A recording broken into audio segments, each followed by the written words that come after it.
Greetings, I'm Dominic Bytes. Welcome to another episode of Byte Club Cinema. Today we'll be watching Disney's Robin Hood from 1973. This was a viewer request by Bratty Bottom. They really wanted me to watch this, so hopefully they tune in for it. I should actually poke them and make them aware that I'm watching it. They may be asleep, I don't know. Their sleep schedules messed up. Now, Diesel is out. He's currently out with friends, so he was not able to make it. That's okay. So what I did is I was like, hey, you know what I'm not an expert on? I'm not an expert on furry stuff. I'm not one, presumably, at least not yet. We'll see. But I'm not at present a furry, or into robot stuff. So, I need to go get one. So I did. So I set a trap. You know, I laid out, I don't know, what are furries into? Like, I don't know, like dog bowl? Yeah, there we go. I left out a dog bowl with some treats. And lo and behold, had Opus walked right into the trap. And so, yeah, so I've got her collared and leashed here. She is going to be joining me and sitting through the film. So say hello to the people. Opus, you know, go ahead, bark for the people. I am not barking for you, sir. That is not a privilege you have earned as of late. Curses. Okay, I'll have to see. I still be a clicker-treater, as you can see. We'll work on that. But please get Twitter. Whatever. I'm not Scooby-Doo. Hey, wait, you don't go for Scooby snacks? No. Okay, how about booze? Maybe. Okay. All right. So that's the start. But yes, as you can tell, this furry little still on the feral wild side here.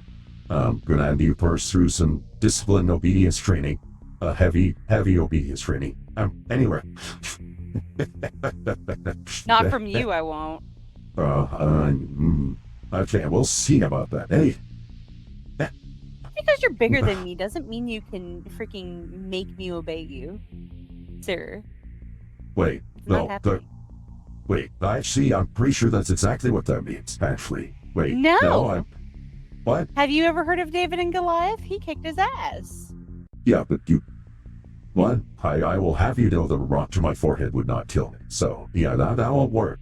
My tentacles would catch it. Yes, Hey, Chad, how about y'all, send him a bunch of spam so that he doesn't have any time to pay attention so that I can get away? No. Yeah. No, you can ask Diesel. No. Once you're in my clutches, there's no getting away. Also, hi, Alcor. I see you there in the chat. Hey, Grim. Pleased to see you. Okay. So, all right. To the film. So, Disney's Robin Hood. Now, this, I joke about the furry thing. This is actually, as far as I know, a major furry woke. I saw it as a kid, like in the 80s when I was like single digits. I saw this, my parents got it for me. I had a lot of the Disney classics growing up from the early period. This was one of them. I remember enjoying it. I liked the music. I liked the voice acting. I thought it was funny. Actually, one of the films I actually didn't see was Jungle Book. Interestingly, I never saw the original Jungle Book as a kid, but I did see this one. So seeing Baloo as Little John, this was actually how I met Baloo, until Tailspin later on. Now, so for you, Opus, was this movie influential for you, or is this a big deal for you? So, as the resident furry with the ultimate furry knowledge, yes, Robin Hood was definitely a cornerstone for about at least 80% of the American furries. I can't say the same for any other country because I really don't know how their furry community came to be, but I can speak on the American side. So, this movie, I will be honest, I had the biggest crush on Robin Hood as a kid. Watching the little fucking VHS in my grandpa's kitchen because he had a TV and a little booth in his kitchen for some reason, and I would watch that, and it was great. and I loved it. And everybody thirsts over Maid Marian because she's Maid Marian, but they like don't pay attention to the main guy unless they make him like a twink or something. And I'm just like, bro, Being he can kick y'all's ass. What are you doing? true. Now, what do you think of the theory that this movie is set in the same universe as Tailspin and Zootopia? Like that, this is how things were in the past, like centuries before Tailspin. Like Tailspin would be set in the past before Zootopia. Like Zootopia is more modern. Tailspin is like the 40s and 50s vibe, and this is like the medieval period. So, okay, here's what I'm going to say about that. The theory could run true because, like in the beginning of the movie, Robin Hood, they talk about how the animal kingdom has their own version of the story. And while yes, okay, so in Zootopia, there's an evolutionary thing, right? They talk about evolution a lot and how they went from being feral animals to becoming humanoid. Mm-hmm. And they could have folklore. We don't know how far ago their evolutionary period was compared to how it is now in that universe. And I think that could actually be very, very accurate. Okay. I will say real quick, furries came out around the time that this movie came out.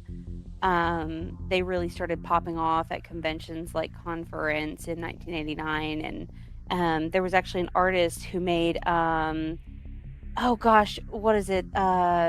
This white lion, Kimba, I think his name is. Yeah, Kimba if the you White ever Lion. ever, Yeah. that person who drew that movie or series, I forgot if it was a TV series or not. I never watched that, but that artist actually drew a skimpy mouse, and they found it in his drawers of his desk after he died. Oh wow. And that was like the first lewd furry art that we know of so far. Oh, that's great. It's funny. Wait, I think that was Osamu Tezuka. Actually, I think that was a Tezuka series. I want to say, because Tezuka is known as the father of anime, because the style he's one of the three gods of anime. Because his style of making it production ready, like cutting the budget as much as you can, reducing the number of frames you use, using repeated footage, the intro, outro. Like he invented the techniques that made commercially viable anime possible. Now Miyazaki hated him. Hayao Miyazaki did not like him because of the corners he cut. But cost. Tezuka wanted to be able to make things and make money. And those are the scales that he did. But I think he's the one who did Kimba the White Lion, if memory serves. Oh, that's actually really interesting. So you think another? Oh, sorry. Go ahead. Oh, so you think that Robin Hood could be how the Robin Hood tale is told in the Zootopia world, basically? Like this is a fictional story in Zootopia. Version. Yes. Okay. That makes sense. I like that idea. So it's not set in the same world, it's just there. Now, do you think Tailspin and Zootopia exist in the same universe? I've never seen Tailspin, surprisingly. I know, sue me. I've never seen that, but I need to, because apparently it's pretty good. Yes. It actually has a proper conclusion. Really interesting story. He uses all the Jungle Book characters, recast them. It's gone. It has, let's see, River Queen, Queen of Africa, the one with Humphrey Bogart and Katharine Hepburn, where they're on a boat. It has that kind of vibe with Baloo's, like the Humphrey Bogart. Gotcha. And Bells has some cool steampunk elements because you have air pirates, sky pirates. Really cool. The designs on there. Proper plot, proper story. Shio Khan is the business magnate. I enjoyed that one. I would say I still prefer DuckTales and Darkwing Duck to Tailspin. Oh God, DuckTales. Yeah, nothing. It's just a childhood memory. Oh goodness. Yeah. I have not watched the new DuckTales. I saw the first episode and I really like David Tennant as Scrooge McDuck. Very good choice. Because he actually does not use a British accent he uses his native Scottish accent. prescriptive duck, and it works. And I've seen some clips like where they have, the childhood song that Huey, Dewey, Louie grew up with is the Moon theme from the DuckTales video game. They just have so many really good references to DuckTale lore in that series, very respectful to the original. So, and they avoid all the really nasty, unpleasant tropes of modern animation. So, but I really want to watch that, the new, because apparently they bring back Jim Cummings as Darkwing too. They have Darkwing Duck like has a cameo, and they have Jim Cummings doing his voice again, which is just great. And That's it's cool. coming. Yeah. Oh, I think Cummings was Winnie the Pooh, right? I think. I think so. Okay. Yeah, that was another child I'd have to movie. remember. One thing I will say about Robin Hood, Don Bluth actually worked on this movie back whenever he was with Disney. And you can see a lot of his influence in here because if you look at any of Don Bluth's quote unquote newer, even though he hasn't come out with many movies lately, I miss him. But he had a huge influence on this movie, and you could see it in his newer works that, bring his Disney era with him, but it also ties into his own style. And so you can tell by how they animated the animal people that it's a Don Bluth film. It's really, a lot of people think that it's easier to draw anthros than it is to draw humans. I would say they're both equally as difficult. As a furry artist myself, it's hard because you have to make sure that you get the animal qualities in there, or else it's not accurate. Like, I've seen so many people make furry characters that don't look like the animal they're trying to portray, and it's as if they have never seen the animal before in their life. So it's, Don Bluth is one of my favorite movie makers, animators of all time. Like, he's a very big influence for me, even though my style doesn't look anything like it. But I love his stuff. It's great. Yeah, no, I agree. No, I love, let's see, Land Before Time, Although It's Go to Heaven. I remember those. Yeah, my mom always thought his movies were Disney because of the way they looked, but they weren't. And so they're like late. Yeah, that was after he left. Yeah. Yeah, in fact, as a kid, I thought they were Disney, but I didn't realize the truth until after I got older. I was like, oh, no, that was Don Bluth. That was different. Okay. That's whenever he went solo. Yeah. No, he had a very strong talent. I would say, yeah, Don Bluth and John Lasseter are like the two really solid Western animators outside of Disney. You can argue Bakshi. I'm not as big on Ralph Bakshi as some people are. I love Ralph Bakshi. Yeah, I don't mind it. His storytelling to me was always his weaker part. His animation was always really nice to look at. Like his use of rotoscoping, really cool. It's just the stories, like, okay, this could have been better. Like his Lord of the Rings movie, it's like, it's okay. You could press he skipped a lot. Yes, and like imagine trying to animate a Lord of the Rings movie like as if it were actually Lord of the Rings. That would take forever, and the amount of funding you would need for that is stupid. Yeah. You have to condense with animation. Like it's difficult. Yeah. You know, very true. like even drawing one piece takes forever for me. I couldn't imagine animating a fucking 3+ hour movie. You know. Yeah. Actually, so you want these. You can do your current avatar just as Nami. There we go. Oh God. Yeah, and hey, Oda has confirmed that when his female characters are wearing like shorts and stuff, they do not wear panties. So like Rebecca with that like little metal skirt thing, she does not have panties underneath of there. They only have panties if they are shown to be wearing panties, like because their crotch is exposed. Otherwise, they're not wearing panties. So that's really awesome. Like Oda really knows how to treat the fans well. Like give us what we want. Oh, y'all don't want that, I promise. Y'all don't want that from me. Listen, corgis have cute butts, but that's about it. You don't want to see anything else. I promise. Corgi girls are not that attractive. Oh. Well, I don't know. I mean, I'm looking at your upper half. I mean, this is a lot to work with there. Listen, we know you like boobs, but that's about it, though. Okay. Also, chat, I'm gonna just let you know here. Dom is actually a furry, guys. I'm gonna be real with y'all. He's a downright furry. He's down bad for them fluffies. Uh, look, I just exposed your ass. Get over it. Look, I'm attracted to the ones that you draw, but yeah, Because the ones that I draw look like Bratz dolls. Come on, bro. yes, the ones you draw are attractive. Your furry art is attractive. A lot of furry art is not attractive to. But I'm realizing it's because just a lot of furry art's not very good. I think my dislike of furry art has not been because dislike of furry, but a dislike of bad art, which it's an important distinction.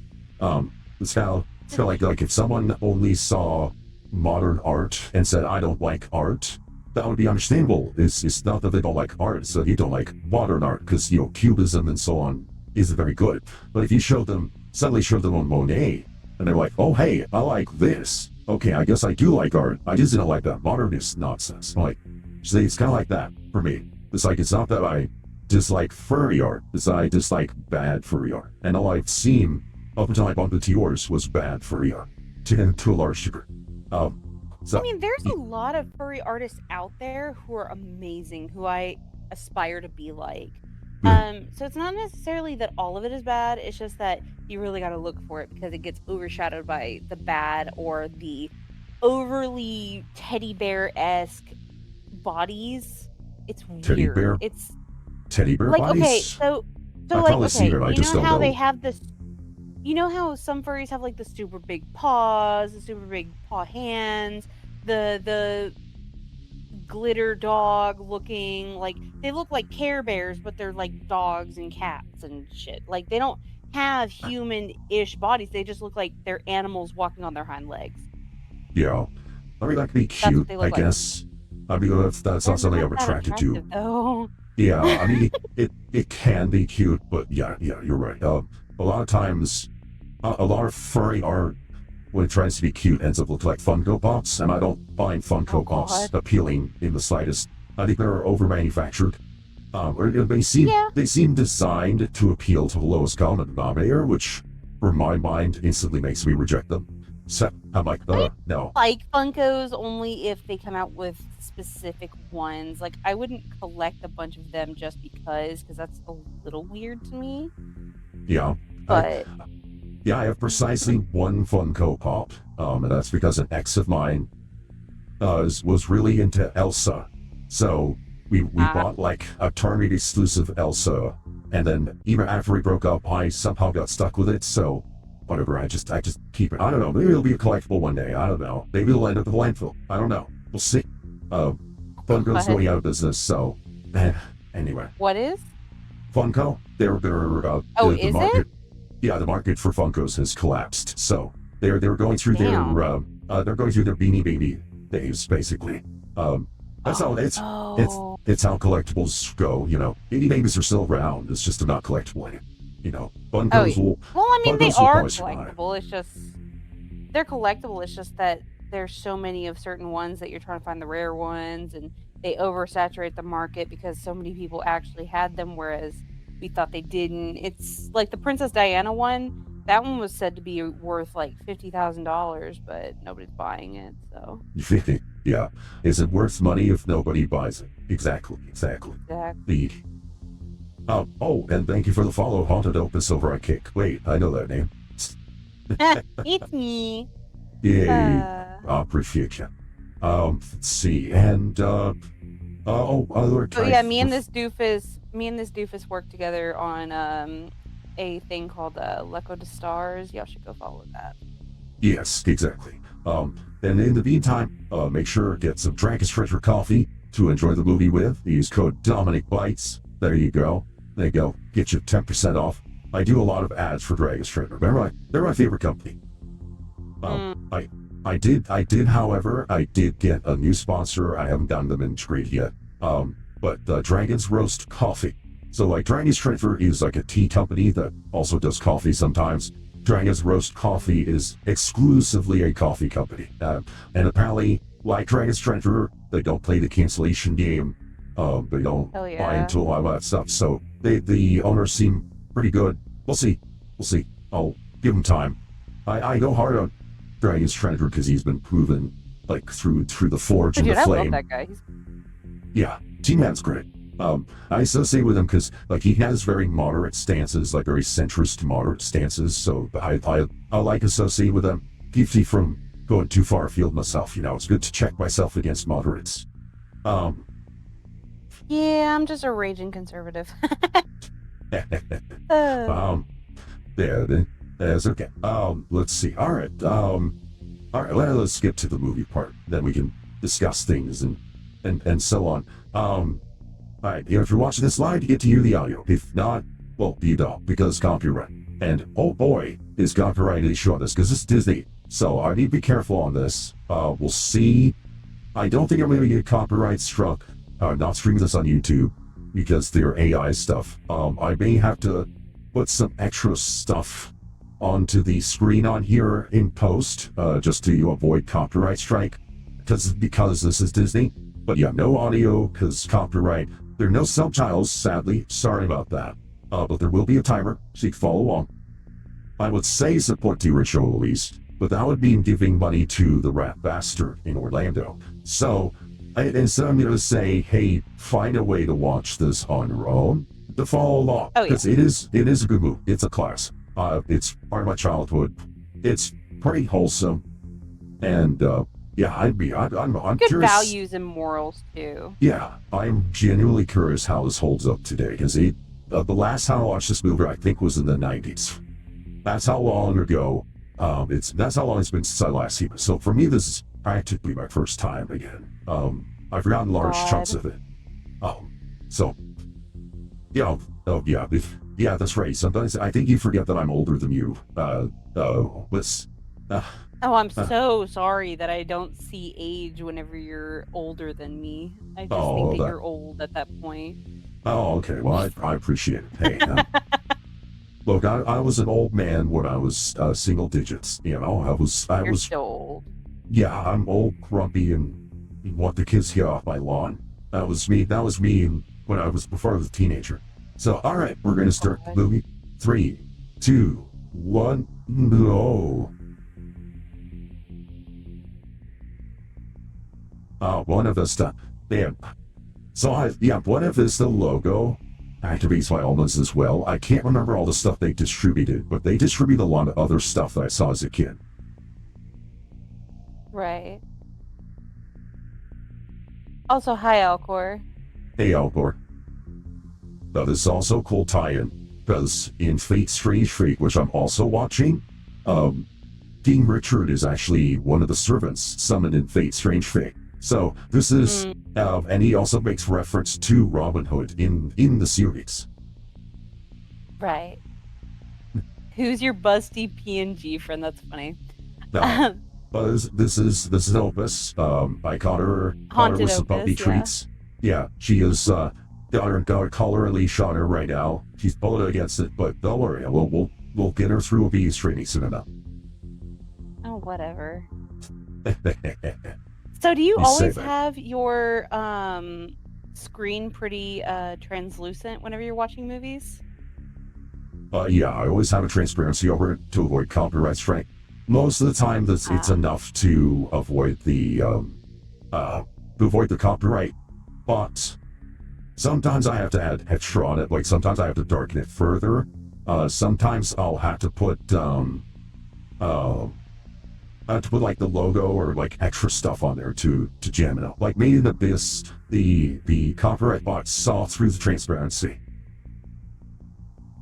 Now, if I watch a YouTube video, I usually don't have to do it, as YouTube videos don't get copyright struck as a rule. Do I have any socials? Yes. I'll type them in the chat if you want me to. Yeah, you can post links. You got VIP status in the Twitch. Your audio sound is a little sketchy. I don't know if there's a reason for that. It's probably Discord being stupid, and be my guess. I hate it when it does that. Probably. No, you're good.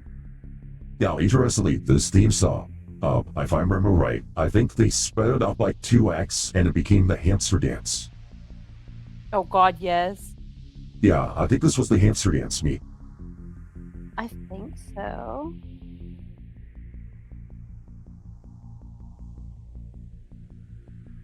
Oh yeah, there was Don Bluth on there. Yeah.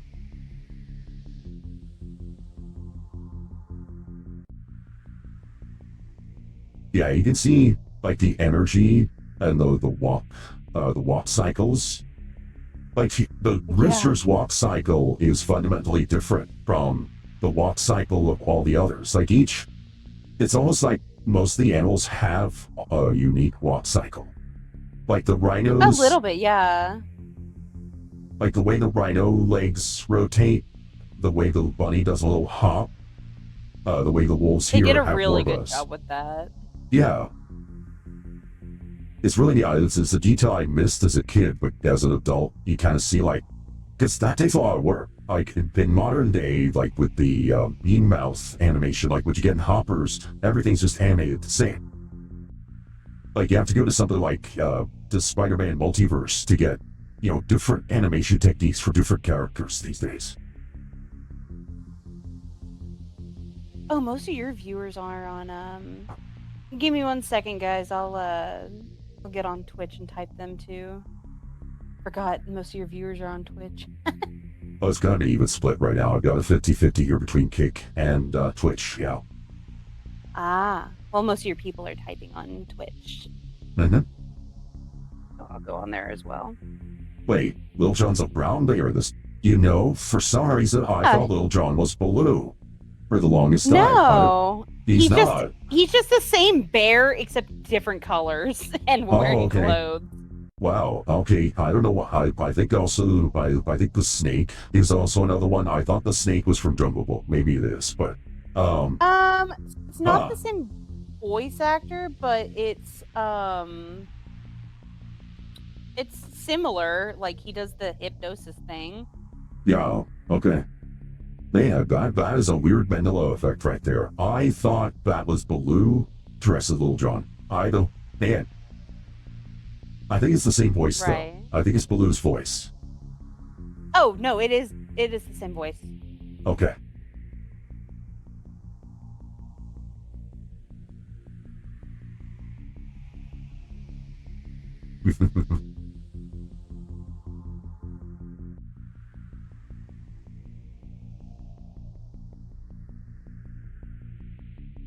Also like how, the bear, he sounds a lot like John Wayne. I wonder if he's a little bit doing that on purpose, or is that just his normal voice? I'm not sure. Right, there you go. I put my socials in the Twitch chat as well. Awesome. Hey, Sans.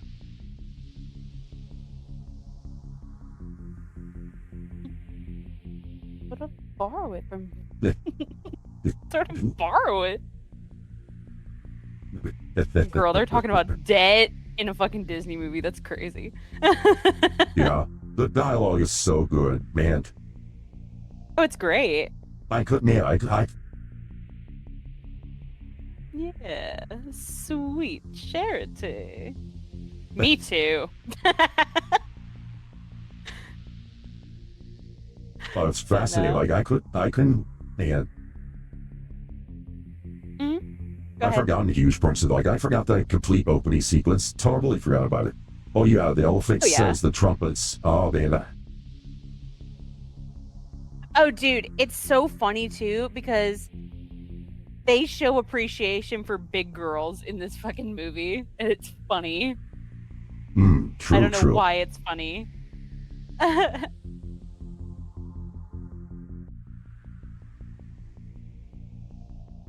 Now that's another way you know that this is the older one, because they are making very clear. Like Robin Hood's not stealing from the rich; he's stealing from the tax man, which is very different. They're actually representing Robin Hood correctly, which is it's what we furries do best. Well, we do. Yeah. You're down with the tax man now. I'm all for that. Oh yeah. I'm not saying down with the rich. I'm saying down with the guy who just takes all the taxes. Yeah. Because taxes are theft, in my opinion, but neither here nor there. Dude, okay, so how flamboyant do you think this freaking lion is, though? I mean, this kind of reminds me of like a prototype for Scar. Oh God, like Scar's twink brother. Yeah, basically. You can see where they got the inspiration there. I would not be Oh yeah. surprised if this is where they got him from. Well, not only that, but King Richard is just like Mufasa. Be so real. Wow. Man, He's now just I like want to. Mufasa. Yeah, this is one of Disney's like forgotten movies. They really don't reference it a whole lot. Modern They era, need like to. Maid Marian is one of the forgotten Disney princesses. So, but no, I would love to see a Little John Scar, like, they team up to take down their respective bosses. That would be cool. Put that in Kingdom Hearts. I mean, yes. What I will say though, Maid Marian is definitely not forgotten. It's just she's not known as a Disney princess. I know, yeah. Okay, all right, you're right. There's definitely a certain segment who have not forgotten her, but yeah. Oh, definitely not. I'm not like Disney's marketing, I think. Oh, most definitely. Like they don't want to acknowledge their successes. They push their failures like crazy. I wonder. I love him. I think I got my attitude from him a little bit. I'm not even joking. He is very sassy. I love him. I love how he uses his body for arms. Yes, that is a Don Bluth thing, if there ever was one. Like, how do we get the snake to fold his arms? Yeah. Yeah. Oh, we love drag queens. Let's go. Yeah. Hey, yo, it's Dom. It's Dominic. Oh, or Dominique, technically. Dominique, yeah. Well, oh man. Look, I don't like to think of Dominique as my drag form either. Like, no, most definitely not. I'm just talking about the That would be weird. Okay. But I suppose this is a Dominique. I mean... Oh, gosh. Well, there's a lot we get the longest. Yeah, I definitely couldn't get away with that kind of boob grab move in the current year. Oh, most definitely not, but I mean... Yeah, you'd it's want nice. to. Yeah. Honestly, though, they can get it. Yeah.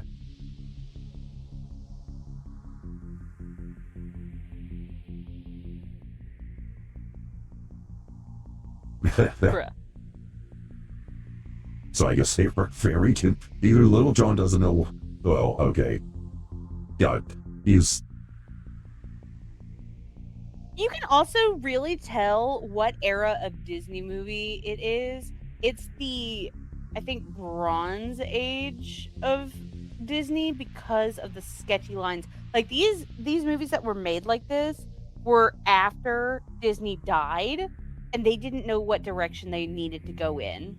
This was before the Renaissance, whenever they were trying to figure out what they were going to do now that Walt wasn't there anymore. Oh, also, Walt Disney had already passed away by this point. Yes. Okay, I forgot he died in 69, I think. Let me double check that real quick. Yeah, I completely forgot when he passed away, yeah. When did Disney die? Yoo-hoo! 66. Okay. Yeah. So they were still stuck. His last movie. Let's see. Yeah, they were still stuck. So the sketchiness here we're seeing is like a transition between the classic Disney and like the start of the Renaissance period. Right. Ooh. I actually did not know that. So that's So see, the last. Oh, go ahead. No, I kind of want to go through the Disney catalog with you. You seem to be very well versed on it. Okay. That'd be great. Right. I love older Disney movies. My favorite Disney princess is actually Snow White. I Oh, know that's an y- unpopular Disney princess, but actually she's very, very good. okay. Um, Well, I know who I'm going to torture then. You know what I mean? Oh, oh God, oh, please don't. Oh, I have such glorious torments for you. oh God, please don't. No, I'm talking about the original I animated know. Disney. Oh God, Oh, no, oh, please I don't. know. So the I should. last movie that Disney ever animated or helped with is Jungle Book. And the only reason they released it was because he worked on it, but that's why it wasn't fully finished because it was released in 67. That's why it still Mm, looks sketchy because got it. they didn't know how to finish it without him. So, I see. yeah. The more you know, right? Anyway, go ahead. Hey, yo, hey, use that ass for some more. Let's Yeah, go. that's that's one way I would get some Kegel exercises. Yes. Oh, dude, this fucking joke next is so fucking funny. I love it. Hey, yo, there's your Again, inflation. yeah. Oh man. Hey, yo, this is big girl love right here. Mhm. He knows what he likes. Hell yeah, Yep, we love a man who knows what he likes. that makes sense. The rhino would also like be into that. I like that. Whoops. Oh, most definitely. Oops. And they end up colliding.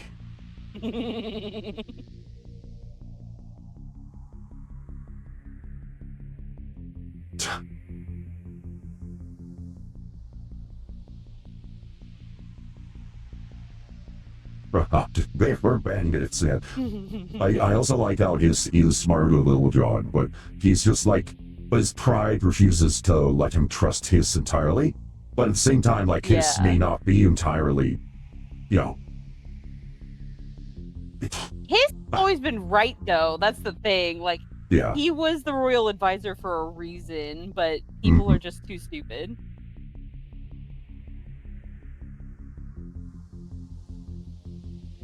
Me warning my friends of stupid mistakes, and they get mad at me for it.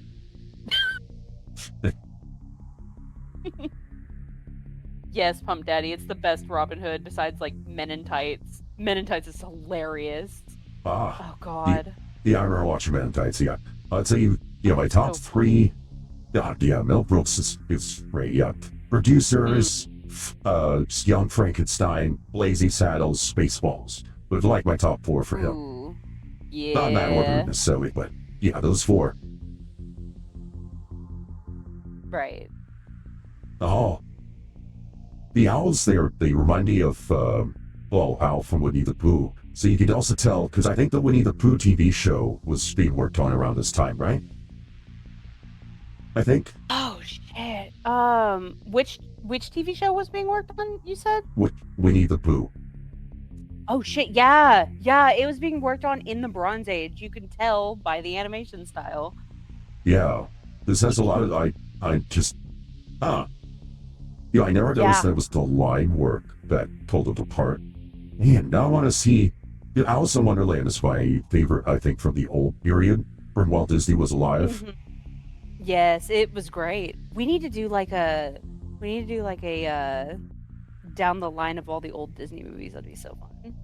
Okay, okay, I will get that together. I can get that together. That's definitely possible. Hell yeah. Hell yeah. Yeah. Oh, hey, Pump. Hello, this Robin Hood. Yeah, yeah. So the sheriff actually is the voice actor who voiced have you ever seen Fox and the Hound? Uh, I when I was very little, I don't remember it sadly. Oh, it's so good. But he voices the older dog, the one who gets a busted leg. And that's a classic movie. I love that one. Hmm. I'll see you later, Pump. Okay. Sickness got worse. Get Oh man, better. yeah. A lot of people getting sick lately. Yeah. So yeah, you and Mm. you others are meant. The flu's really nasty this year. That's Oh yeah.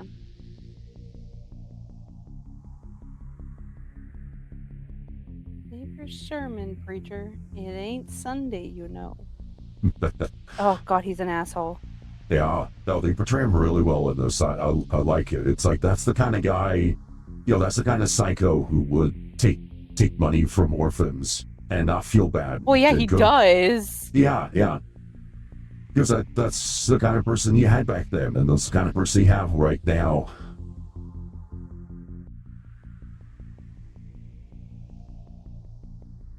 People think that this shit doesn't happen, but it does. People just, it's done differently. Yep. Yeah. I mean, the best villain, or one of the best fictional villains, is Dolores Umbridge from Harry Potter. Voldemort is just like your stereotypical evil, but Dolores Umbridge is really a perfect distillation of this kind of evil, which is like, like this is the kind of guy who you want to be like, okay, this guy needs a sword to the heart, like immediately. Oh no, like, you want to know who needs a sword to the heart? Claude Frollo from Hunchback of Notre Dame. He is the true embodiment of evil. Like, legitimately, he was so realistically evil, it was terrifying as a kid. Like, he had no good bone in his body. Even the fact that he was a judge of the Lord, like, he was terrible. Yeah. And yet I still love him. I don't care. Well, and part of the strength of his character, because it's based on Victor Hugo. Victor Hugo loved writing nuanced villains with good motivations. So, like, they could rationalize it to themselves. They didn't see themselves as evil, even as they gave in to things. It's one of the things he was known for. Now, the Disney version, I know it has some issues like the gargoyles, a little too silly. Now, there are some original, like, older movies based on it, though. It'd be interesting to contrast those. So, I don't mind the gargoyles because it's supposed to be a kid's movie. And the fact that the movie was already so dark, they had to add something to lighten it up. Or else it would be really, really fucked up for kids. It already was fucked up for kids, but... Yeah. I liked the gargoyles. They were entertaining. It was just goofy. All right, for a kid, it was Sci-Fi. All right, kid, here's a bow and arrow. Go shoot the sheriff. And we got a song. Go shoot him. There's a song about that. You should go live it out. Oh God. Actually, it's also interesting. I'm looking up some of the voice actors. A lot of these voice actors are from westerns. So, like, the sheriff was with Gene Autry. The Little John is also like a Western radio star. A lot of these people did like radio Westerns or movie Westerns. So very interesting, a very interesting choice of voice cast. Oh, the voice cast is great. They just used whoever needed a job basically in these times. And they reused a lot of people. You'll notice over the Disney Bronze Age, they reused a lot of people because they either loved the job or they needed work. So, like, the Bronze Age for a lot of movies was hard. Not only for Disney, but for other movie companies. That's why you see a lot of, like, B-list horror movies. Like, you see a lot of movies that look like shit because people were trying to figure things out. Yeah. And it was a weird transition period. Go ahead. Yeah, the 70s were a weird period for cinema. Yeah, that's because you get a lot of the probably those grounded drama type pieces. You have a lot more R-rated films.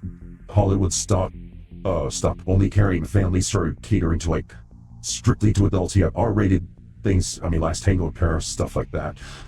But Hollywood started. Oh yeah. That's right. There were some good ones then. I mean, there were some very good sci-fi movies to come out of the 70s, thanks to some of the freedom they had. But yeah, the whole video Nazis craze, and a lot of the classic horror films came out of this. But yeah, you're right. Yeah, the 70s were a really interesting, weird time, and I think we're going through that now as well. Like right now, because you had a lot of movie theaters going out of business. I mean, last year was a horrible year for movies. we still have kind of the dregs of the bad writing glut from, the pre-COVID era. Bad writing glut is still trickling out. Like The Bride just came out and everyone hates it because it's stupid and terrible. Is it that bad? I really wanted to go see that. Oh, no, don't pay money for that movie. Oh, God, no. Really? No, don't do that to yourself. No. Have you seen it?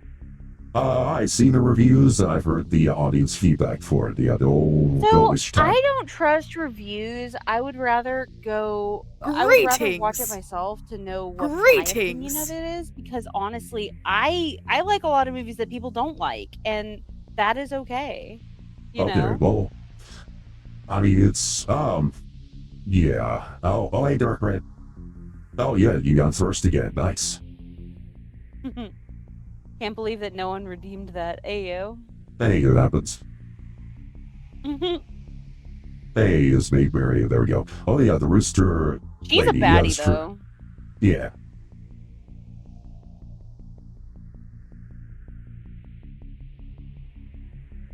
I love they draw bigger women in these like, not just because like glorifying fat bodies, it's just they showed a different variety rather than what you see in like the 90s where all the women except for like maybe one or two had the same body type.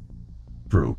I love that they give variety. I remember that Maid Marian was a furry awakening to a bunch of people. Yeah, she really was. Yeah, probably you look the expressions and stuff like that. How do it make sense? She's so elegant though. Like, she's not just a furry. She's got that elegance about her that not a lot of female characters have anymore. True. I can say I was never really, I don't know, I don't think I ever had a crush on her. The mayor's secretary from SWAT Cats. Oh, now there you go. That's why I had a crush on her. Yeah. You would. Elegance and kindness, yes. Amen to that. What, you remember SWAT Cats, right? Me? Yeah, did you ever watch SWAT Cats? Yeah. Okay. I watched it as a kid. I don't really remember it all that much. Okay. I think let's see, once came out another common one. This is before I was born. I'm not so old that this came out while I was alive. But Gadget from Rescue Rangers. That was another. She dominated a lot of Rule 34 when I was in the early days of the internet. Oh yes. Yeah. But I hear Gadget has a sister. Her name's Pip. Shut the fuck up. I still hate this type of Dominic. Why? Why do you hate it? Oh, he's evil. He's got a bit of Alistair to him. Little bit I don't care. I love it. I know. Well, you do. Yes. Theo prefers by Byte's model to this one. Alistair vibes, yeah. It's creepy. Well, I like creepy. And if you saw some of my other characters, you'd probably think they were creepy too. They have eyes all over their bodies. Oh, that's interesting. I have a cow character who has a bunch of eyes everywhere, and her hair is like huge. I'll have to show you a picture of her later. Okay. Oh, got me. I'm dying. I also like how the handsmaid here, she defies like normal conventions because she's not like, oh my god, children, they're so. No, she gets right into it. She plays with them. She encourages them. The movie conveys that this is a good person by showing how they interact with children and how supportive they are. Right. They're not acting pretentious. That's not that bad. Well, okay. She also has a mouth on her stomach. Like, with sharp teeth and everything. Like, she will eat you through the stomach, but she'll be all prim and proper about it. She'll be like, oh, excuse me, sorry. Ooh, a mouth. A stomach mouth? Okay. All right. Yes. There's a lot you could do with that. All right. Yes. I mean, the stomach mouth can stretch nice and wide, so okay. Bash him with the horny bonk. Bash him, chat. Do your job. I don't have a horny bone. Rajiv, I should make one. Let me write that down. We need one, chat. We need one. All right. Let me note that down. I actually have not implemented that one. Bash who? Oh, bash Dominic. Bash him. Bash him with the horny bonk.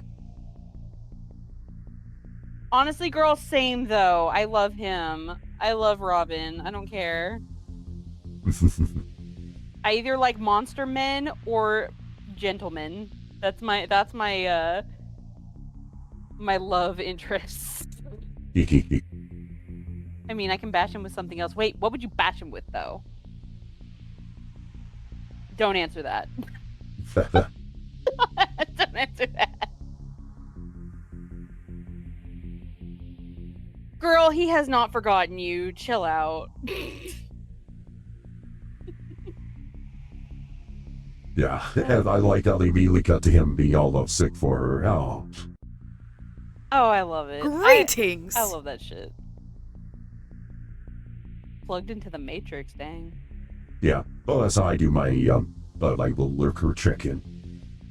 Ah. Robert.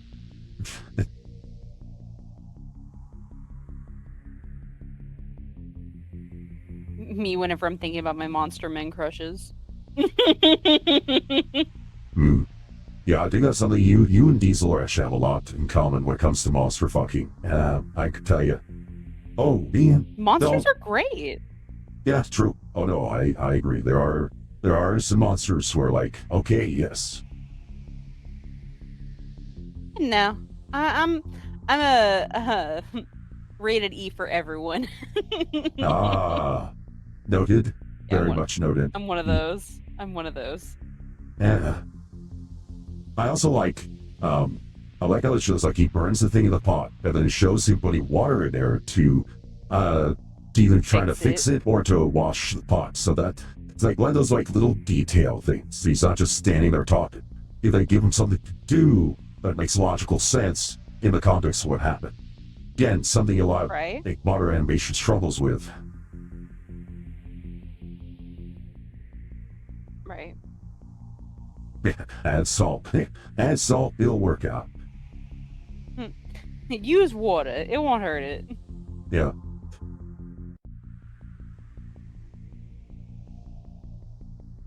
He sounds like...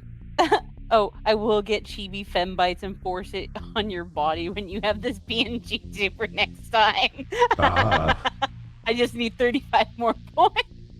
Oh my, okay. This PNGTuber has a name, you know. You could ask it sometime. Yeah. Goodness. There is a redeem for it, and the redeeming is live, I think. Nice. Damn, people with smoke rings better than me. I'm sorry. Creepy ad guy. Oh, he's talking about your PNGTuber. I thought he was talking about me. Yeah, they don't realize. Yeah, that's right. The other thing is a trap, if I remember right. Yeah.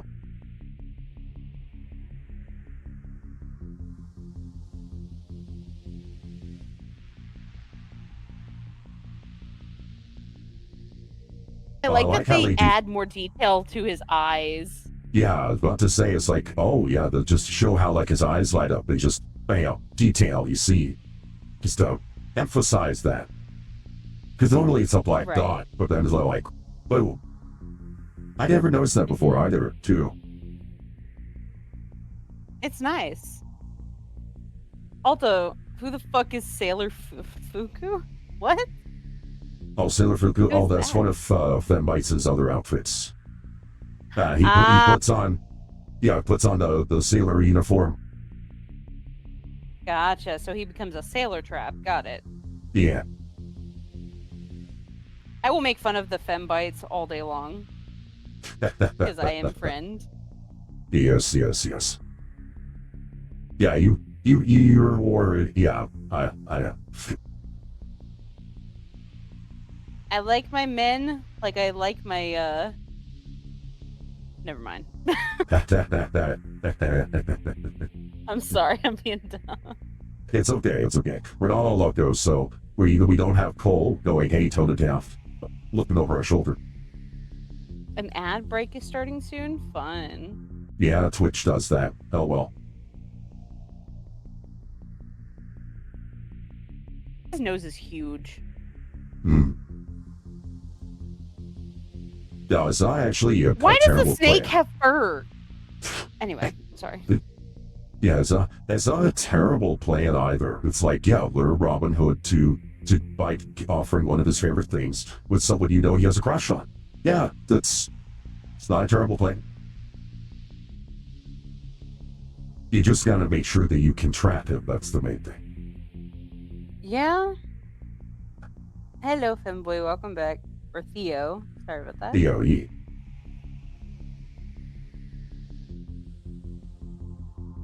Yes, you deliberately dodged.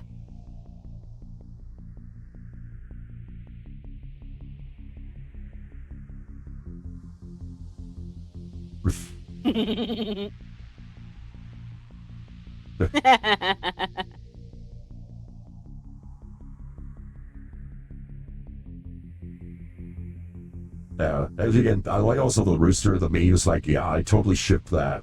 Woohoo. Oh yeah. Also, Maid Marian's veil is actually a huge inspiration for me on my Plague Doctor characters. Because I have Plague Doctor, well, not Plague Doctors, Plague Nurses. So Plague Nurses Oh. had veils like that back then. Yeah, Well, yeah. according to the types. And they were just so cute. And so I So, have a Sphinx cat who is a Plague Nurse. so And then a wait. rat Sona that's also a Plague Nurse. Oh my. So wait, so you have a rat plague nurse? Wait, who else? Do you have a vulture plague nurse? No, a vulture.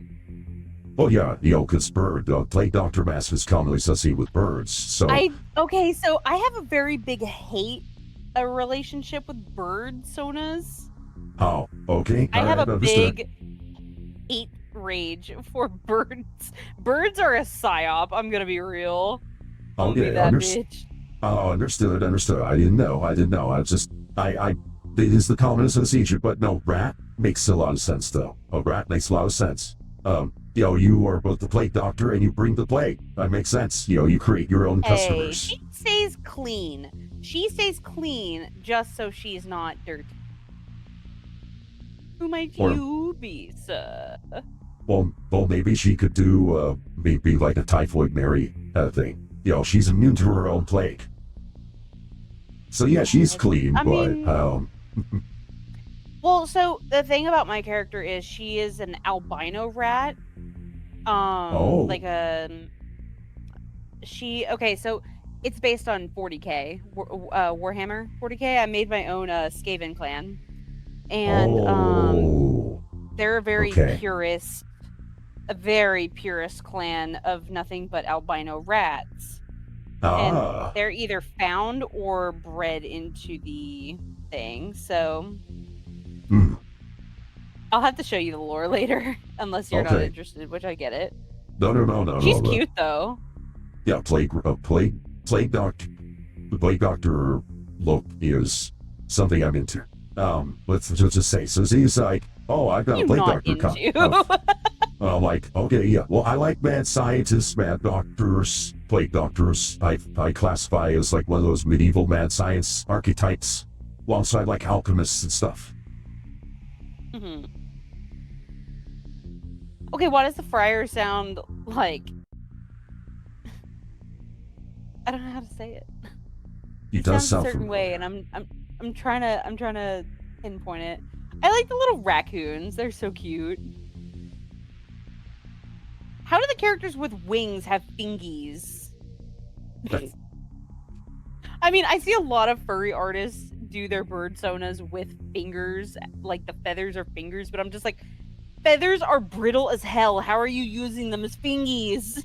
Yeah.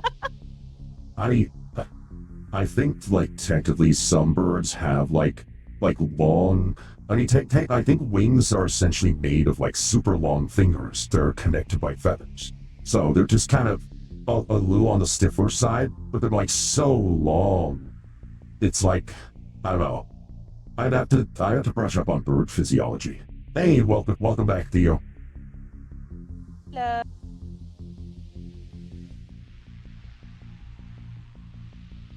Oh, okay.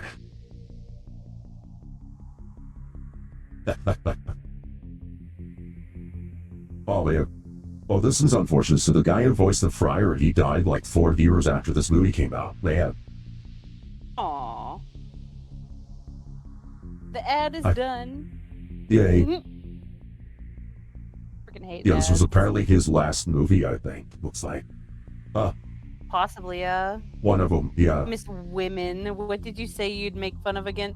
Shit, I don't know. I make fun of a lot of things, especially with this fucker over here. Fembites. So she said she would make fun of fembites. Yes. Theo likes fembites,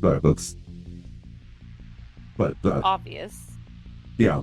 So it's nice though. I have people who like each of my 3. Dominic is the most popular with certain demo. Fembites is popular with like Theo, and I think Cookie likes Sven. And you're a big fan of Dominic. I've had a couple people who are into normal Dominic, so it's neat. Well, yeah. I mean, like, okay, I really like characters with either deep voices, huge bodies, or both. I'm a huge voice person. So okay. Oh, I don't have enough for fembites. Aw, poor thing. Oh, don't worry. Oh, watch Shrieks will help out.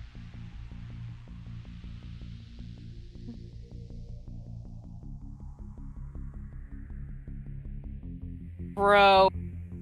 Okay, this conversation, this is me whenever somebody says that I'm as good as a certain artist that I love. I'm just like, nah, I'm not that good.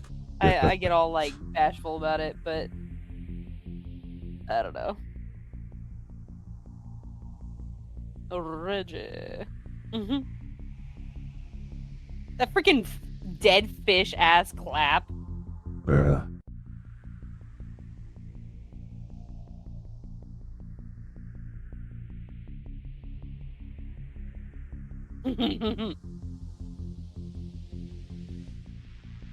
Yeah, I just feel like, Kiss doesn't fall for it. Yeah. Like, I actually just noticed, he always sees through Robin Hood's disguises, but he's the only one who does. Well, yeah, and then he gets shot down because people know that he's not as dumb. Yeah. Literally shot down in this instance. Guess what? What? Chicken butt? Yep, there you go. I don't drink. Yes. As a kid, I saw Dominic ale, Bytes, and for some reason I thought it was ginger ale. Oh, and there we go. Alright. Now, Oh, God. Oh, God, you changed. yes. Theo redeemed it. How dare you, Theo? That is very rude, you know. That's alright. I like my redeems being used. Redeems on Twitch are one of my favorite things. One of the things I don't like about Kick is they give you fewer redeems than Twitch does.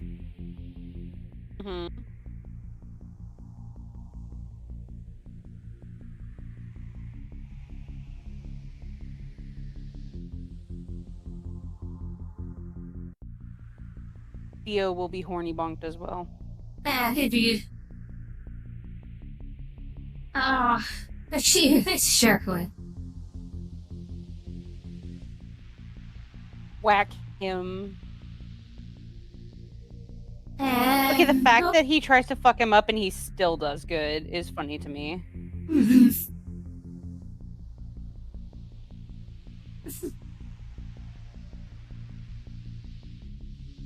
Get fucking.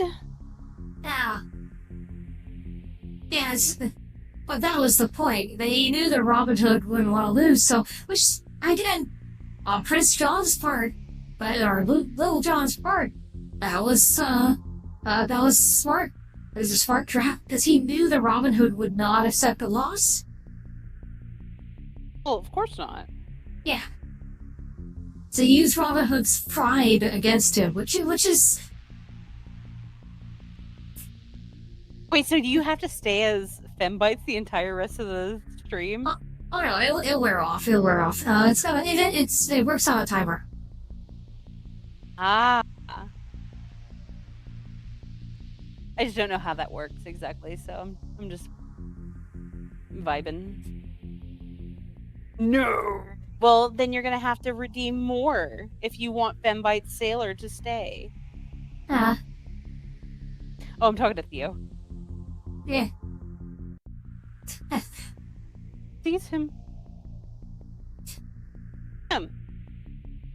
A lot of ropes, bro.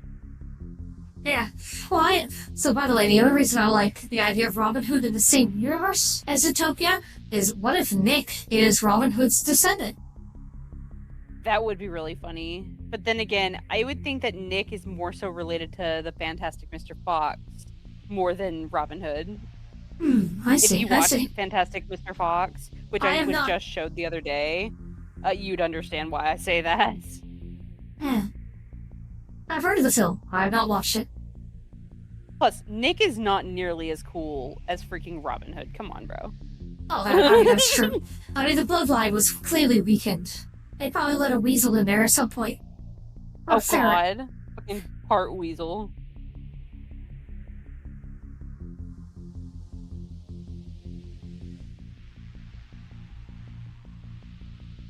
I am the king. King.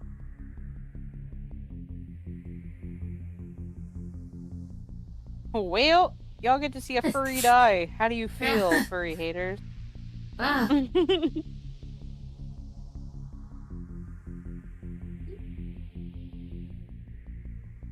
She's like, no.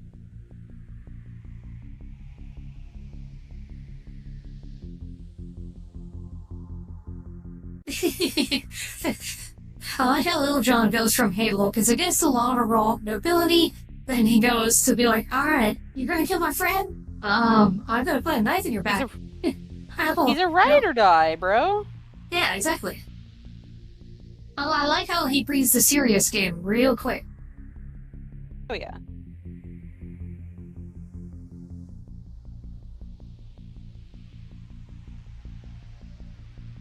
No, it's called having a wingman in the background. Sorry, I'm just being stupid. See, so this is why you need bird sonas, because bird sonas are wingmen, by definition. Huh? Okay. Okay. You're going in the box. Ah, dang it.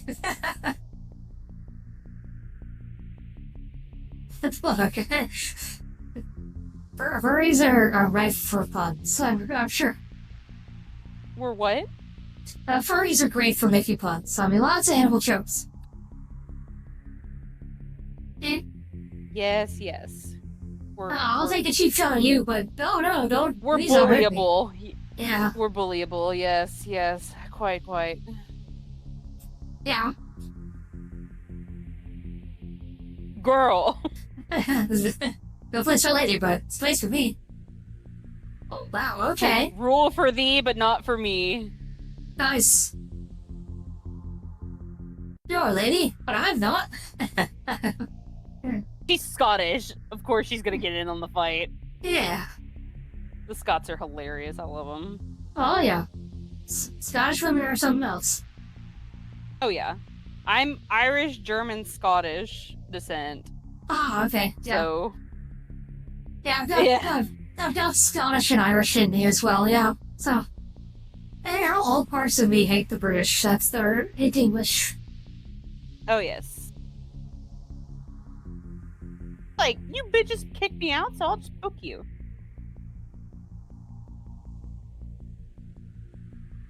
I love like the little Scooby-Doo thing. The alligator gets an eye. Whoa.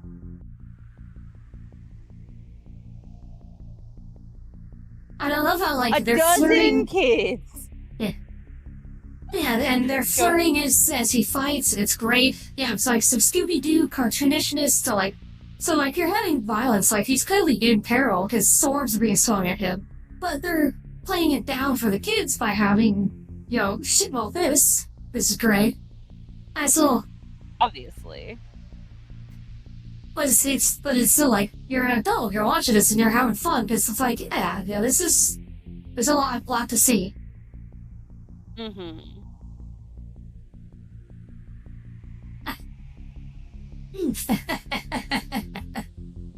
Barely how to fly. Oh, no, guess not.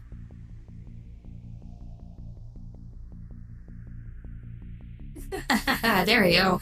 That is why you arm the peasantry.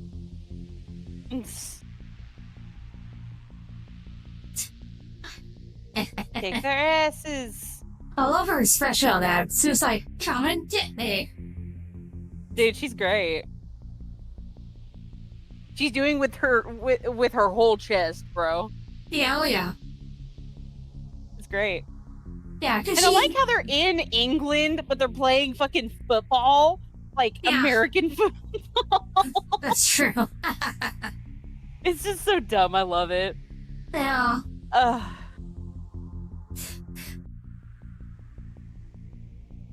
Yeah. Me and trying to I get the think- last word in, but about to get shot. Yeah. Oh.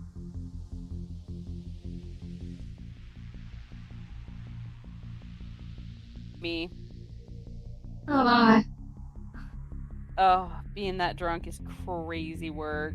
Uh-huh.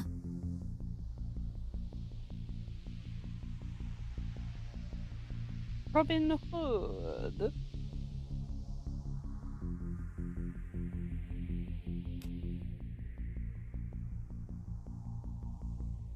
His likes being tied up. Confirmed. Oh my. you and him both, yeah. Actually, let me check. It's been a little bit. Let's...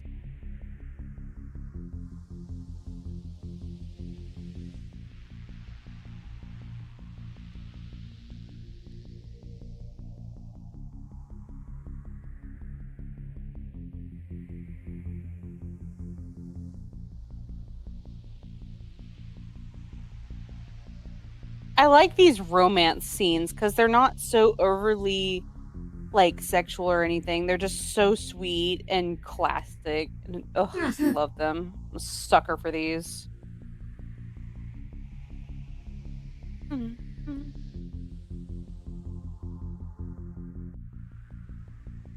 Yeah.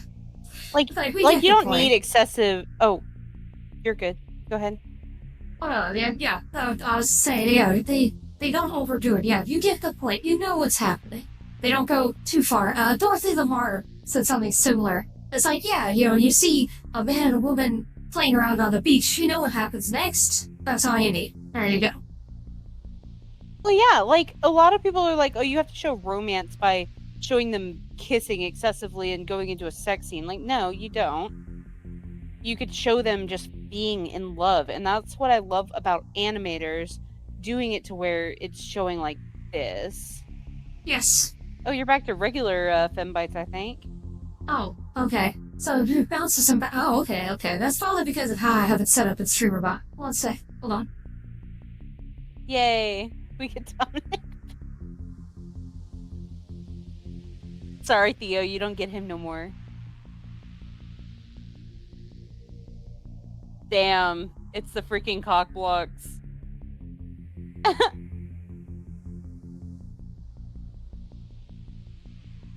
Okay, and we're back. Julio.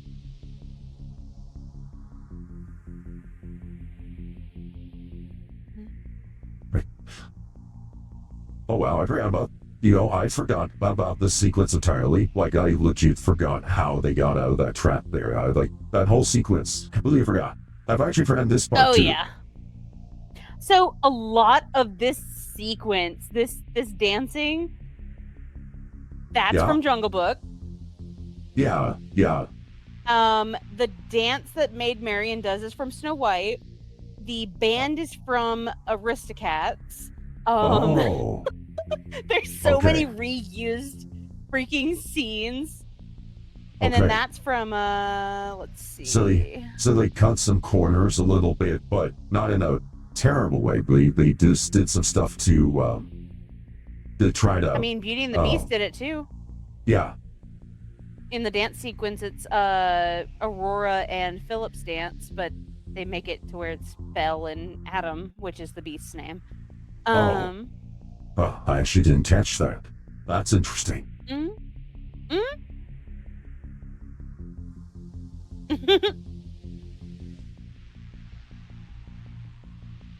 Yeah, the other thing too I like here is, it's not that they hate their country. It's not that they hate England. They are loyal to their king.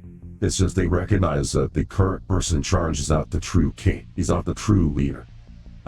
He's not the right leader. Right. They respect the position of king, but they know that this guy is a fake. I like that. It's a subtle thing, but it improves the character. Right. It keeps it from being completely like pro counterculture, while still being rebellious. It's rebellion for the right reasons. Right. Yeah, that's the dwarves and Snow White dance. And it's perfect that they made all the characters shorter than her, and it matches. That's why they used it. Oh, okay. You know, again, I didn't catch the shortcuts. I'm not saying it in a bad way. Like, obviously they did that to save a little money where they could, while still livening up the movie. So I'll see Not only that, but they used stuff that they had in their backlog, which, I mean, honestly, I do that all the time with my art. Like, with my meme drawings, I use the same freaking template. Like, plenty of people do it. So if anybody bitches about it, they're just bitching about what every other artist does. Right. I think someone pointed out, like, the Elden Ring uses slime animations from 1993, or like a game from the early 90s. Because, hey, if it's not broke, why fix it? So, yeah, and you can also see it as an homage to the earlier works, too. It's like, hey, you remember the Snow White thing? Here's a little homage to it. There we go. Right. I'm a huge, like, Disney nerd, but I wouldn't call myself a Disney adult how they are portrayed. Like, you know how there's plenty of those that, like, will always go to Disney World and they'll wear the ears and wear all Disney merch. Like, no, I just really like the movies. And I like the art behind it, but there's really no art behind it anymore, which makes me really sad. Yeah.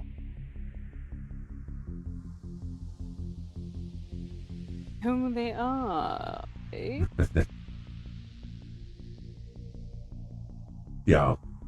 He's a terrible ruler, so he gets no respect, and because he gets no respect, he becomes a more terrible ruler. It's a classic negative feedback loop.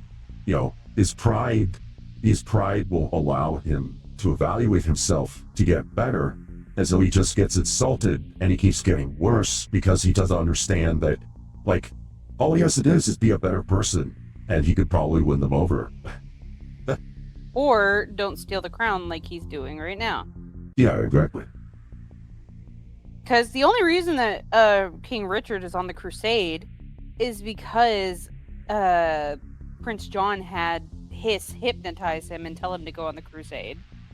So it's like, he did that on purpose. Yeah. No more fembites. No more fembites for you.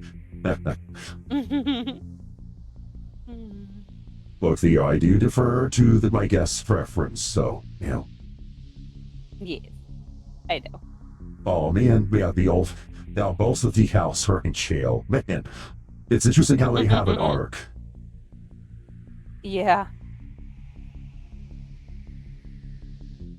Man, yeah, the other thing, too, is this is so,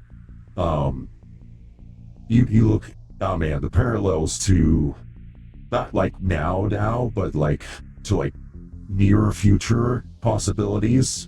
It's very interesting, politically speaking. Because yeah, people unworthy of power gain the power, and then they crack down because they aren't capable of mercy. No, they're not capable of the traits of good leadership. And when you point that out, they treat it as like it's your fault.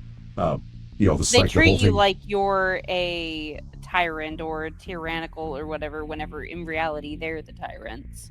Yeah, it's like the whole crime bullying thing. Yeah. Crime bullies are the actual villains and the actual tyrants, and because they're psychotic, they're sociopathic, psychotic, one of those, whatever term, but they're broken basically. They're controlling or toxic, but they will try to convince you that you're the bad one. It's like, no, you're the one with the problem.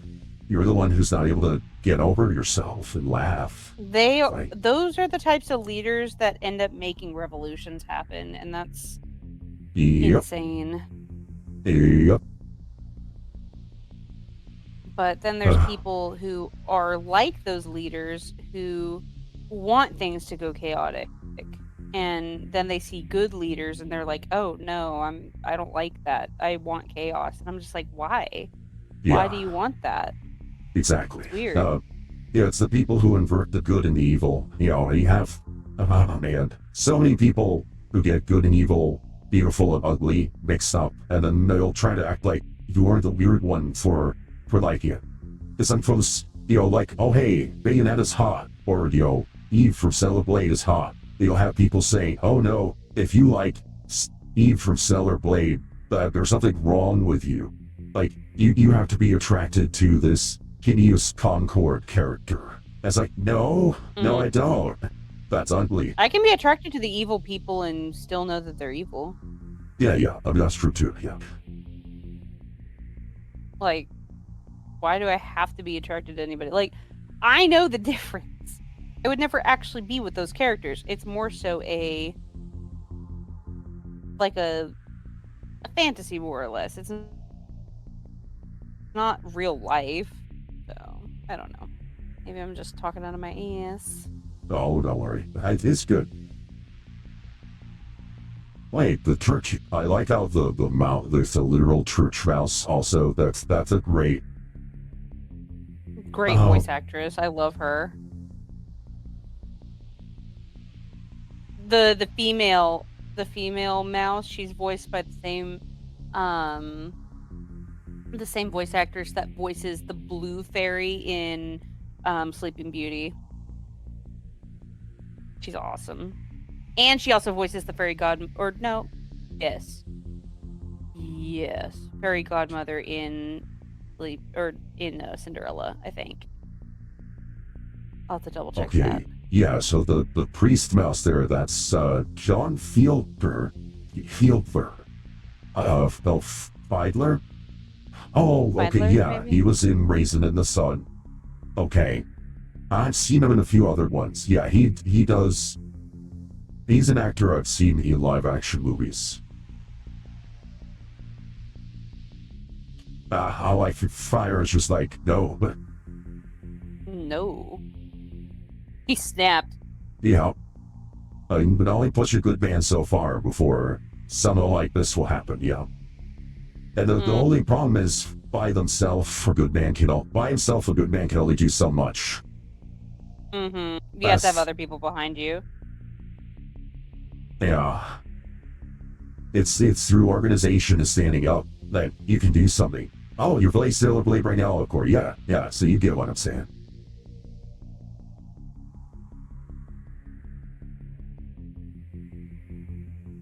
Yeah, well, I like this because it's like, you see, there's a certain stable, they get a big win, but then Little John's like, no, all right, well, now we're just gonna press you harder. So you have the downturn here. So now oh, you Robin mean Hood Prince John? Prince John, sorry. I keep saying Little John. Yeah, it's Prince John. No, you're good. They're both John. Someone should, whoever wrote the Legend of Robin Hood need to get better names. It's like, stop. Don't name your character the same thing. I don't know how to not do that. It's funny too, like, so Prince John, he's making everybody unhappy, he's getting all this money, but he's not happy. There's no satisfaction. You know, no matter how cool he is, he will never satisfy his inside. He'll never fill that hole through this, because he knows he is unworthy. Yeah, he can run from it as much as he wants, but he knows that he's unworthy. He knows that he doesn't belong on that throne. There's nothing he can do because he can't run from himself. I would say he's just not happy because he doesn't have Robin Hood dead.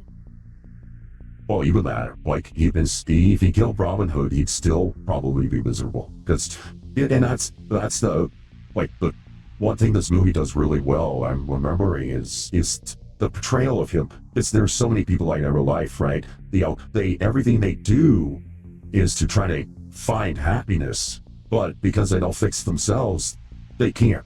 There's no external solution for it. And you give someone like that power, oh, yeah, this is what happens.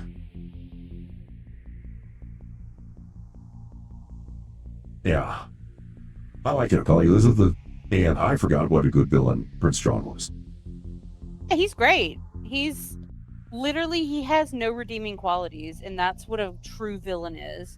It's not this pussified bullshit that they're trying to push nowadays. Like, there are some villains who are redeemable, but that would be not quite a villain. Right. Yeah, no, there is no redemption for him. At the same time, everything he does makes logical sense. Like, how he came to power was through underhanded means. He did not earn it. He cheated his way into it. And why did he have to cheat his way into power?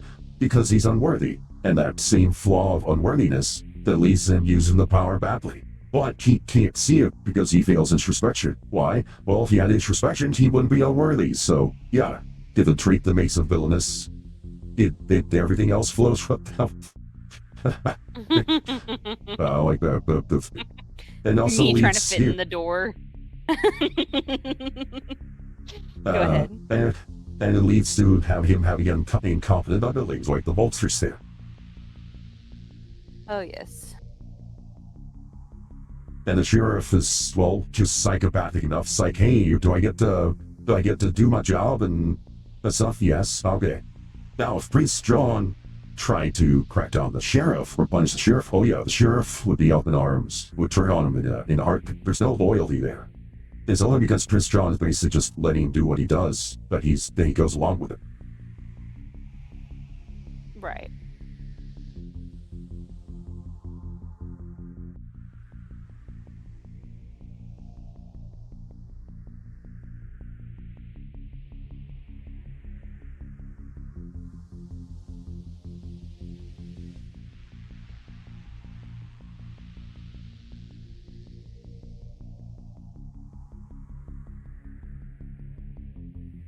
Yeah, and I also like, Robin Hood, those, yeah, he's got a bit of a heart to him. He's prideful. Yeah.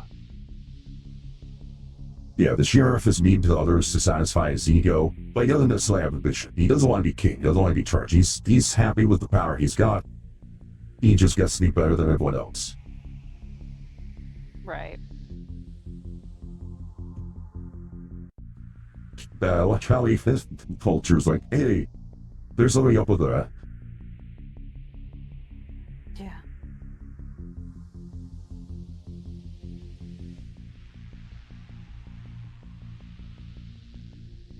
Oh boy, yeah. We the same him where he dies, yeah. Puts pressure on him.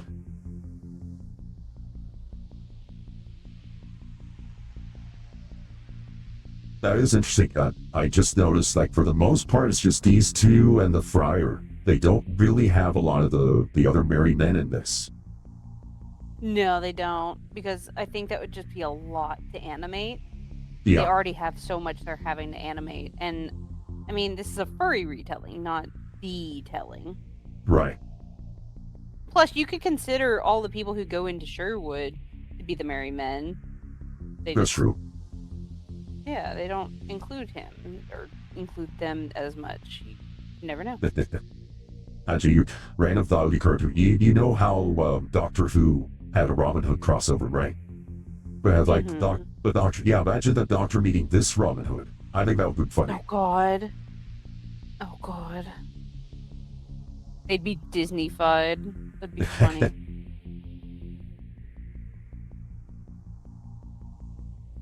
The other plus, I don't think we have to worry about them remaking this movie. I mean, I could see them doing like CG or something, but it would. Oh God, please don't.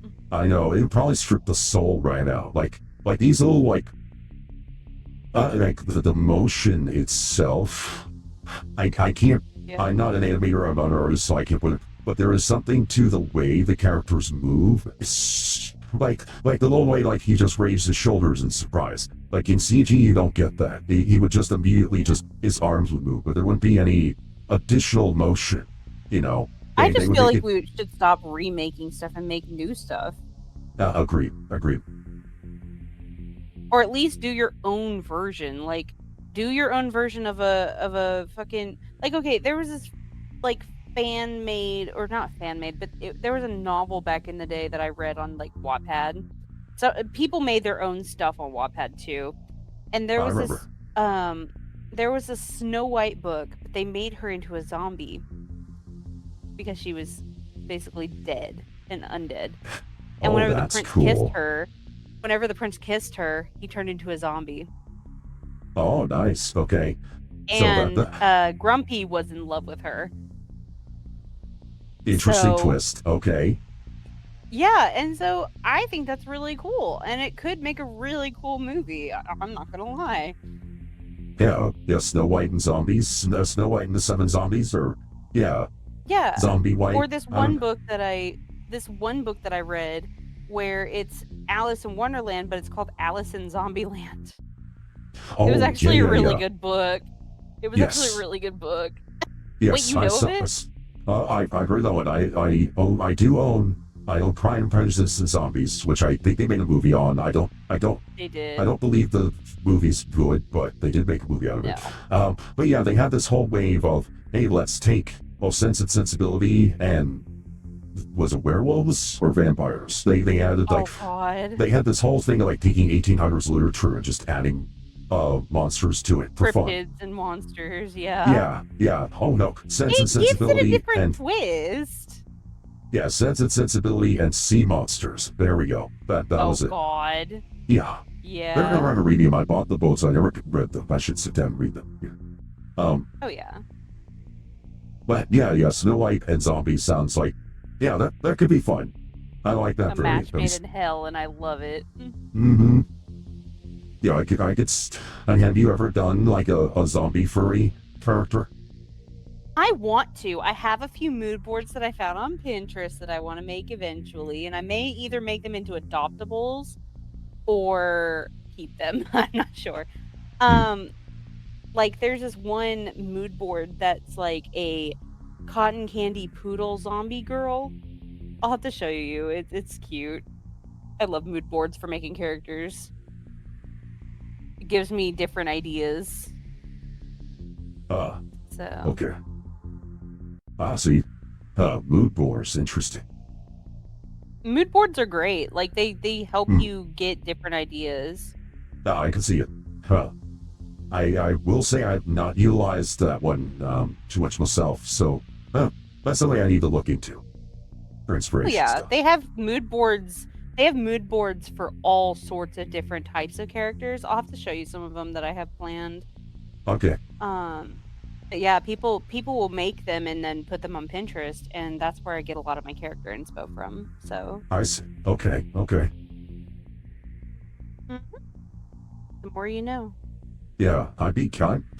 See, I kind of want you to bring back that albino rat with the plague doctor like that. If you could combine that. Oh wow, the bear is strong. He's literally just snapping chains with his bare hands. That's pretty cool. Okay. So my plan for the rat, I actually want to make her into a PNGTuber for my personal channel, so that she can be like my I'm gonna lurk. Okay. Okay. Good fun luck, King Theo. Thanks for stopping by. Appreciate it. So my plan is to make her like the Adult Swim version of Pip. Like she's the more unfiltered, straight to the point character. Oh right, mouse versus rat. Yeah, that makes a lot of sense. I like that. Because rats and mice are compared all the time, and it's so fucking annoying. There's plenty of differences, I promise. Yeah, rats are bigger, they're smarter, they have higher IQs if memory serves. No, they are not. What? Rats have larger brains, I thought. Because they're like physically larger. But don't give them that ego boost. Don't give them the ego boost. I beg. Oh, okay. Why? I've always been told rats make better pets than mice because of their higher intelligence. They're easier to keep. They don't get themselves killed as easily as mice do. Bruh. That comes from friends who have owned who own furry rodents. So I am I usually make fun of rats because my best friend is a ratsona, so he gets a bigger ego if people circle jerk on rats, whereas mice are the lesser species according to him. Yeah. Well, and of course, cats eat both. Cats are our friends because they stop the plague. Yeah. Well, you remember the Black Plague happened because we killed all the cats. Like, they had this whole thing going, oh, cats are evil, we, kill them. And then, oh, fuck, rats are all over the place, and they brought the plague. Whoops. Yes. Well, that's just on humans. Yeah, I know, yeah. Well, it's like, what you call it? It's like when they killed all the birds, like Mal had them kill birds, and so the birds stopped eating the insects, and then, oh, look, pestilence. And all of the bugs are eating your crops. Bruh. Oh, and hey, Noah, thanks for stopping by over on Joystick. I'll see ya. Fifth tax rebate. Yep, that's why you tax rebate. Yeah. Look, if you need a rebate for your taxes, just go to Fort Knox and get it directly from the source. There you go. Don't actually do that. I am joking. Don't do that. You will get murked so damn fast. Yes.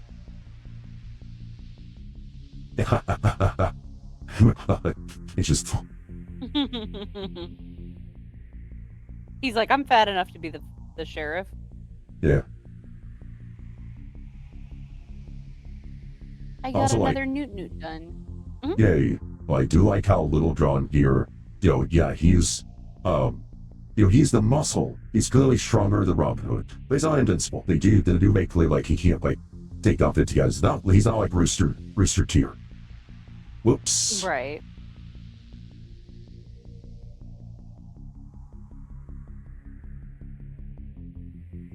Bruh. It's who. I feel that. Oh, and Robin Hood is a little greedy. That's one of his flaws. Well, yeah, like he has to take it know when to because it's stop. not his money. Mm-hmm. Well, I wouldn't say that Robin's greedy. He's just trying to get all the money back so that they have their money. Yeah, sorry, I should have said greedy. He doesn't know necessarily when to stop. Like if he hadn't gone for the last bank, he could have gotten away. He just went just pushed a little too much, but that's what makes him Robin Hood at the same time. Right. Be unafraid is one of his benefits. My goal. Mm-hmm.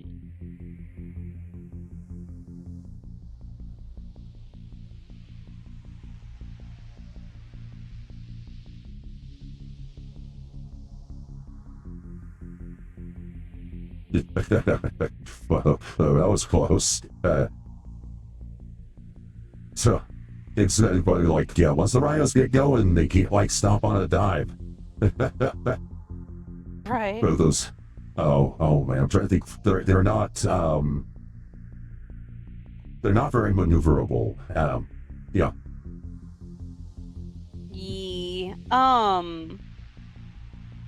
So, what was one of your childhood favorite movies? Oh boy. Well, Transformers 1986 ranks really high for me. I had that entire film memorized. Let's see. For Disney, let's see. Well, one I want to rewatch. I saw as a kid. Black Cauldron. That's what I want to rewatch. Mm-hmm. I know it has a lot of issues. I'll probably take it apart, but I just want to watch again. Oh, the Merlin, Sword in the Stone. That was one of my favorites as a kid. Alice in Wonderland, Sword in the Stone. Those two I really liked. For cartoons. Alice in Wonderland is one of my favorites. Gargoyles and Exo Squad were two TV shows that I really loved, animation-wise. But of course I had, DuckTales and Darkwing Duck. Let's see, I'm trying to think what else did I like as a kid a lot, man. Well, of course I had the original Star Trek series. My mom got me into Star Trek and Star Wars. So I had the original trilogy Star Wars, had a classic series Star Trek, Babylon 5. Let's see. My parents tried to keep me away from a lot of paranormal stuff, so I actually So even though I Right. had like Disney magic stuff, I didn't do a lot of like ghosts and goblin stuff as a kid. But my parents didn't want me to get like too into superstition and hocus pocus. Uh, So I didn't get into stuff like X-Files till I was older. But so mostly more sci-fi. Yeah, a lot of my childhood stuff was sci-fi. Yeah. I did have like He-Man, Thundercats, a lot of the classic '80s cartoons. I never got into G.I. Joe, oddly enough, because it was boring. Like I tried watching G.I. Joe, and I'm just like, it's Yeah. kind of boring. The TV I show didn't is really just like it either. yeah.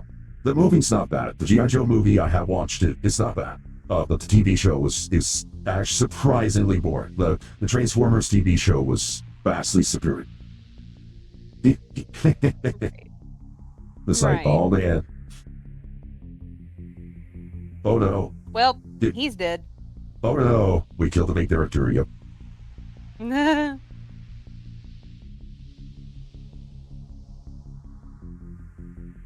Nope, he's dead. Yeah. First time Disney ever killed a main character. Kidding.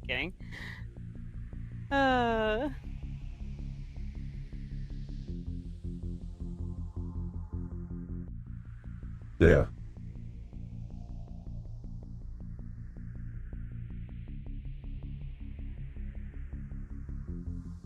I would make a joke, I'm not sure.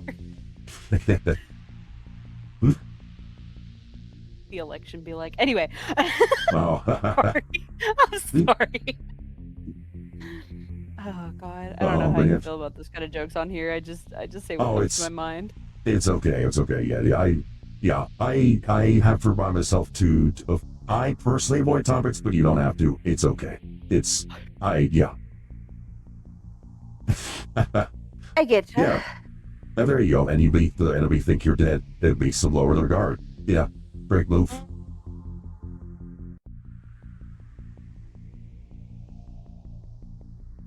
He's like, don't hook me up like that. Oops.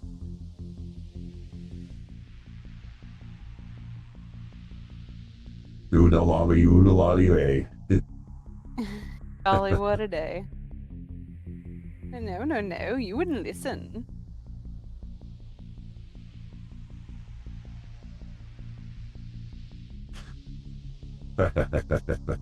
Bruh. I'm gonna beat you while I suck Bruh. my thumb.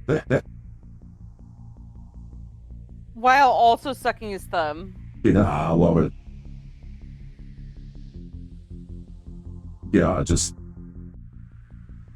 Yeah, like he'll listen to he'll use his, but he also like he keeps this around also because his is weaker. So because he can, Right. Flowers everywhere. Yeah. Oh, the pardon by order of King Richard. Okay, now we flash forward. Okay. Right?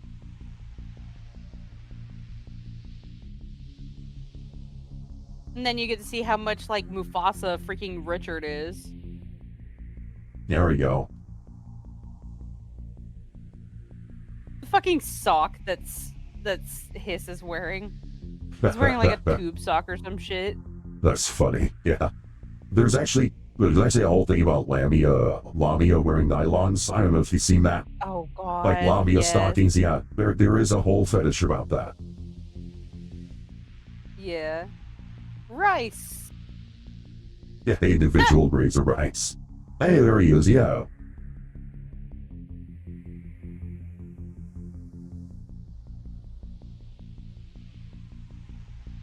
He's literally just medieval Mufasa, bro. Yeah, you're right. And what's cool, it's the same voice actor. So Prince John and they just use the King same. Richard, yeah. Yeah, he just used a different inflections. Kind of cool. Hmm. I mean, they're brothers, so that makes sense. Yeah. I like how Little John here uses his noble outfit for fun. Oh, of course. Oh, Goodbye. yay! They'll give them a dozen little foxes of their own. Oh god. They really want that trad wife living. Hey, I mean, to be fair, back then, that's what you did. Because, hey, you have 12 kids because 6 to 8 of them are probably not going to make it past 2 years old. Probably not.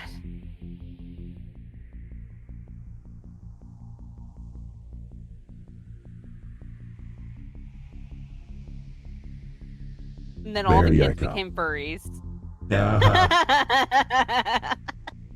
And everyone's Oh like, shit, hey, they're getting busy. oh, yeah. Oh, Pan up, God. pan up. Oh, my God. No, they're making noises still. Oh God, and What are there's a those kid on the sounds? front. There's oh, a no, kid no. on the front. Oh, no. That makes it worse. Oh, God. Okay, let me look for, let's see, what's a good freeze frame to leave this on? I don't know, what's like a key moment here? Oh God, Like, I don't know. Oh, okay, Friar Tuck good. Friar Tuck losing it on the sheriff. I like this bit moment Where he's here. about to stab him in the balls. Yeah, totally. Yeah, it's good. That's how you treat the tax man. Even in modern day, that's how you treat the tax man. You won't catch me working for the IRS anytime soon. No, absolutely not. That job is way too unstable. Yeah. No thanks. All right, so we'll start with you, the Opus. So, what thoughts on the film? How long has it been since you've seen this movie? Oh, not that long. Honestly, I watched it like maybe a few months ago. Oh, really? Okay, so this is still fresh in your mind. Okay. Yeah, we have movie nights a lot in my server, so. Okay, noted. So yeah, if you want to watch more, if you want to be turned to the furry side, you can try Haunted Opus server.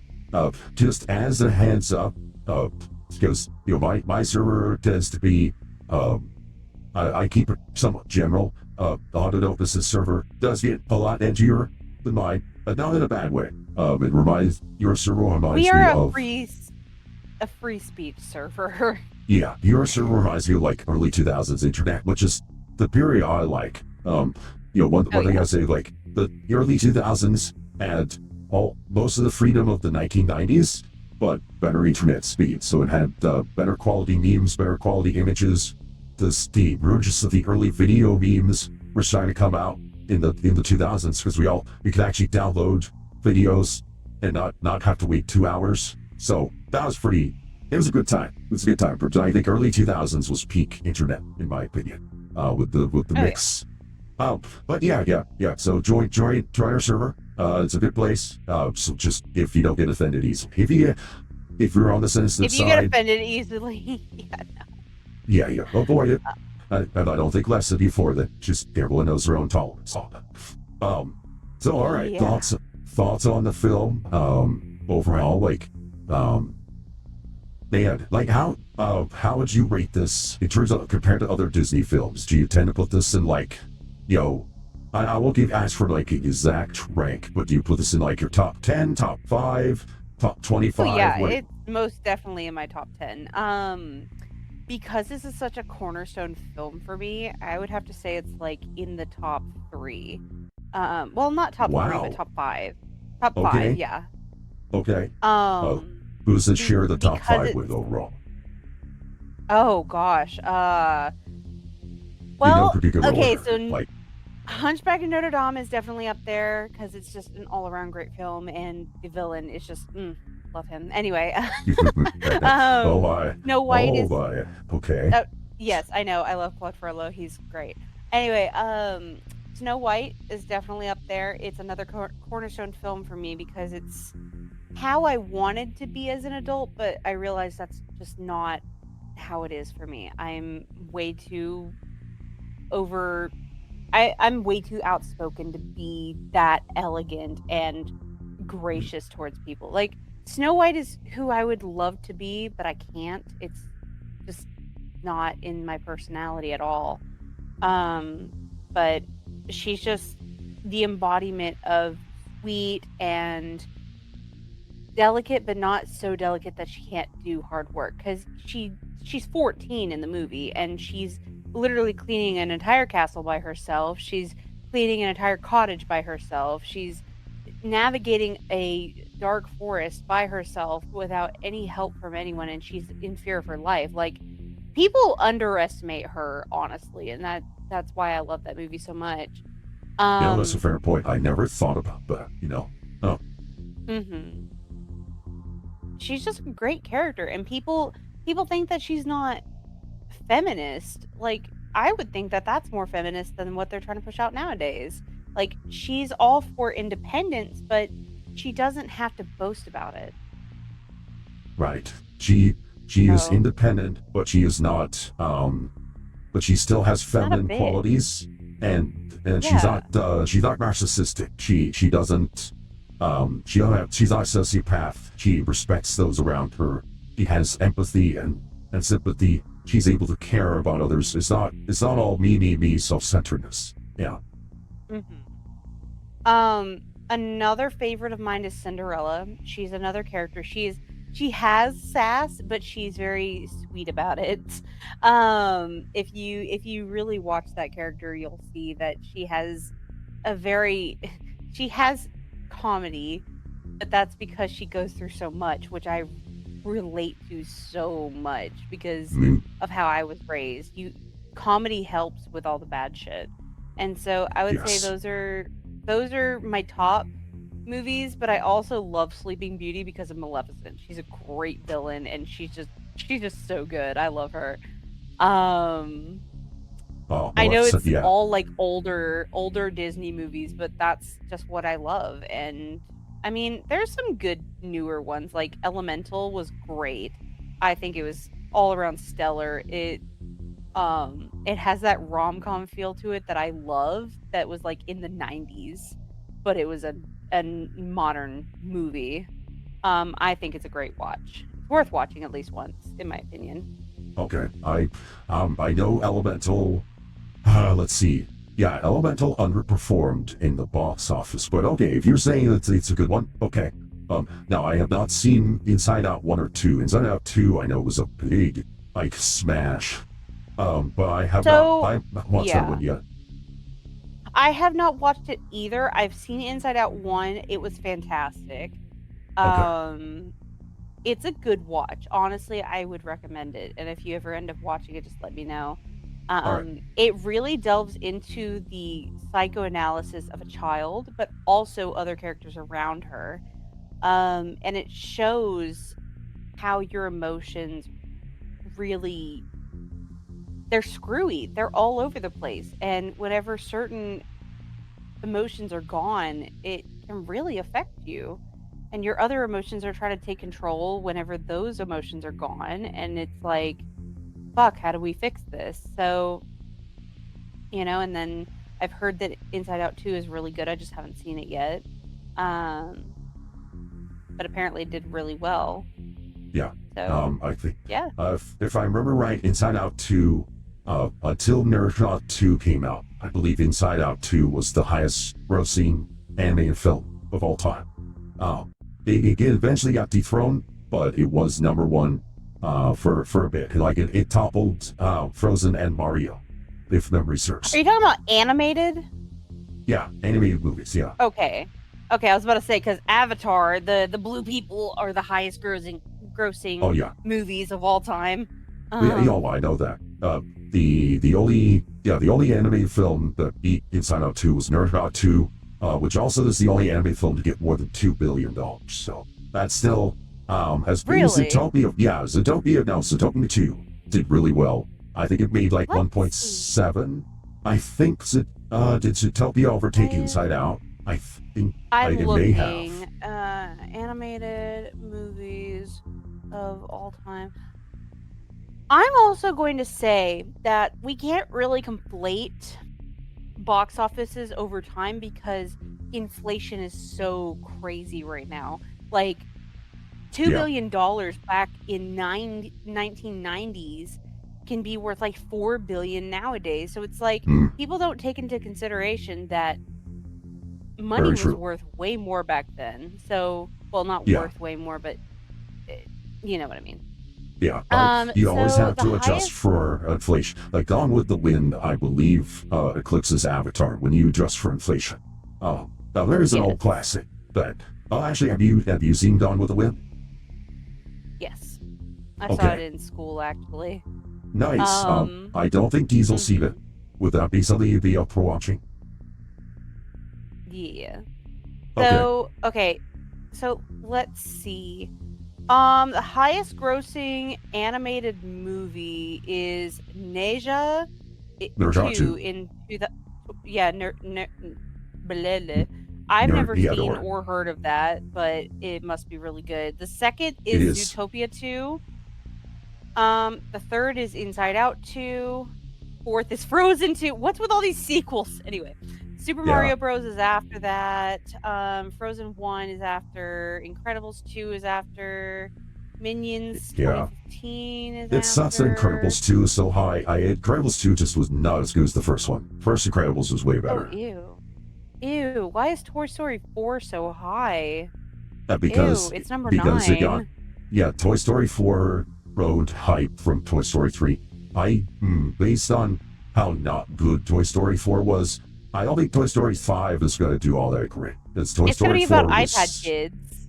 Yeah, which it's a good topic. Like a lot of people said that Toy Story 5 topic-wise is a lot more solid than Toy Story 4. Like 4 just felt like, why does this exist? 5 at least is covering a decent topic. But it's going to get hurt because Toy Story 4 was so lackluster. 3 was great. Like, Toy Story 1, 2, and 3 is an amazing trilogy. It's just 4, the drop in quality was very bad. For what I've heard, I haven't watched 4 myself, but Incredibles 2... I refuse. Yeah, Incredibles 2 got high just because the hype from Incredibles 1 is... Incredibles 1 is great, but then Incredibles 2 is like, It was okay. mid. Yeah, but everyone went to see it because they're like, hey, the first one's great. So that's why you have so many sequels. The first one being very good builds up hypes Well, of it the was sequel. nostalgia bait. Yeah, exactly. But yeah, Nerja 2, we've actually watched that. Nerja, Zhongjia, and Nerja 2, we've actually watched on Byte Clips and Diesel and I. They're actually very good. I do recommend that you can get them on Max or YouTube. They're available.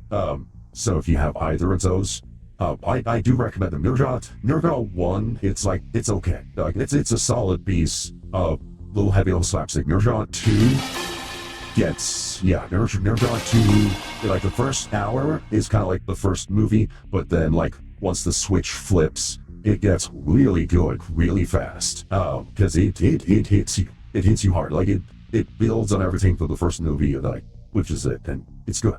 I really liked it. Oh, thank you for the follow. I'm gonna be so for real with you though. If Sony had put K-pop Demon Hunters into the box office instead of just straight to streaming, they would have made so much freaking money, dude. Oh, I know. I'm gonna be so real with you. Now, and thank you for the follow, L2K over a kick. Thank you, I appreciate it. But yes, so K-pop Demon Hunters, yeah, so funny with that. We've also watched that one on Byte Clips Cinema too, and I like K-pop Demon Hunters. That was really good. But yeah, Sony sold it to Netflix for I think 20 million, 30 million bucks. Like the deal they made, because they didn't, some executive of Sony thought that he was going to bomb, it was going to suck. So they sold it cheap to Netflix. And Netflix ended up making up almost nearly all the money is Netflix, not Sony. Whoever that executive was is fired because they cost Sony so much profit from that bad deal. And, but no, it was a runaway hit. Netflix made most of it. Netflix did put K-pop Demon Hunters in theaters back last August. And they ran for... Yeah, it only ran for a couple weeks. They brought it back around Thanksgiving break. So around Thanksgiving holiday, they brought it back as a sing-along. And so that ran for one weekend. And oh yeah, trust me, it sold out. I was worried about this weekend. We were all surprised, like, wait, K-pop Demon Hunter in theaters? Oh my god. Yeah, that's so good. And so, yeah, it was great. Yeah, it was great. It was a big screen. It made a lot of money. It's sold out. Where I work, like everywhere it's sold out. But it only had a weekend or two, so it didn't make a ton of time. But yeah, if K-pop had come out in regular theaters instead of Netflix, yes, it would have made a ton of money. Sony sure put it in theaters instead of giving it to Netflix. But yeah, the big thing I have against Netflix, the Netflix CEO hates third spaces. He's openly antagonistic to movie theaters and other third spaces. He thinks that people should either be at home or at work. He doesn't believe in malls. He doesn't believe in arcades. He doesn't believe in a lot of those old gathering places. He believes in isolation, he believes in depression, and he believes in people not getting together and going to do and see things that they should be doing together. Right. He believes in dividing community, because if you divide community, well, as we saw in this movie, Friar Tuck by himself can't overthrow the sheriff. It's only by forming community with the other merry men, then you can overthrow the sheriff. And the folks in charge understand that. So yeah, folks like the Netflix CEO understands that disrupting community means you can't fight back against the powers that be, let's say. And that's not a current day political statement. That's a general power structure statement. Honestly, that's an all the time statement. Exactly. I would say that anybody who says that that's political is ridiculous. I appreciate the censorship because we are on Twitch, so yeah, I appreciate it. Yes, I remembered we're on Twitch, so I had to be a little more kind. But now, if you want, I could. If I have you on more often on this one, I could just do like a short Twitch bit, say, "Hey, go pop over to Kick," and then shut off the Twitch side. That would. That would cut your profits. I don't want to do that to you. So, for me, it's less about profit, more about fun. So, and getting you in a more uncensored state is honestly more fun for me. But I don't know if you want that. I promise. Rawr. Hey. Oh man, sorry. Okay, I need to focus. I'm trying to be distracted. But yeah, no, Noja 2 is good. It does deserve the top spot. I can tell you, it's a lot of people say, "Oh, it's a Chinese movie. They artificially inflated numbers." Well, no, it's actually good. It's actually really, really good. Now, I do see Mario 2, the Mario Galaxy movie, is coming out in a few weeks. I think it's got a good shot. It's the first Mario, the last Mario movie. It's pretty good. Did you watch it? Oh, I loved that. Okay, so I'm gonna be real. The only reason I went to see it is because I love Bowser. Yeah, so okay. Are you a Bowser Peach shipper? Yeah, but Peach is a bitch, and I'd rather it be me instead. It should be me. I don't want Peach taking that giant monster dog. It should be me. It should be mine. And plus, Jack Black did a great job at Bowser. I'm gonna be real. Like, I loved him as Bowser. Agreed. Jack Black's Bowser was very spot on. It's funny, like, even in, like, Borderlands, the Borderlands movie, which sucked, by the way. It was terrible. Even then, like, Diesel, I agree. I've never seen him. Jack Black plays Clanker, the robot, Claptrap. He plays Claptrap in the Borderlands movie. So even though the movie's terrible, though, Jack Black puts so much into the role, he actually got a laugh out of it. So he made the movie better for his presence. So I can give him that. And likewise, give him so much shit. Yeah, and likewise the Minecraft movie. Like, yeah, the Minecraft movie is terribly written. It's a bad movie. It was terrible, but I enjoyed it. But the chemistry between Jack Black and Jason Momoa, they both went in there. They went hard with the material. The material sucked, but they both went at it so vigorously that it ended up being entertaining thanks to them. They elevated the material through their energy. It still is good, but it didn't suck as much thanks to them, and I give them credit for that. I think it would have been better if it was fully animated. Agreed. Oh yeah, there's a lot of things that could be done better. Like, Jack Black is the voice of Steve, not a problem. I have no issue with him voicing Steve. Him as physical IRL Steve. Graying Jack Black is weird. yeah, just what every child aspires to be, of a middle-aged fat man. No, I don't think any kid really wants that, especially around that age. Like, no, people like He-Man or Optimus Prime. But now I want to play Minecraft. Steve. Thanks a lot, buddy. Huh? Thanks a lot. I now want to play Minecraft. You're mean. We'll pick to play Hytale instead. Hytale, you're giving your money to independent creators instead of Microsoft. Let's be fair here. Or do you already own Minecraft? But I already own Minecraft. Oh, okay. All right. But I don't have Hytale, but I want it. It looks fun. It is fun. I played some. It's a little unstable. It crashed on me my first stream on video. Isn't it new? Yeah, it's new. It's early access, so yeah, crashes. It's fine. I'm giving a chance to stabilize. They pushed an update recently. Maybe it'll work better here. Programming note: I'll be playing Hightail Thursday, so more Hightail Thursday. As Dominic. Oh, I'm being raided. Oh no, who are you being raided by? Oh, I'm being raided by Photon. Oh my god. Hey, wow, it's a being raid too. It triggered the Rebecca raid message. Normally it's just the Autobot. Wow, I'm raiding a bit. Oh, I'm playing Goose Duck.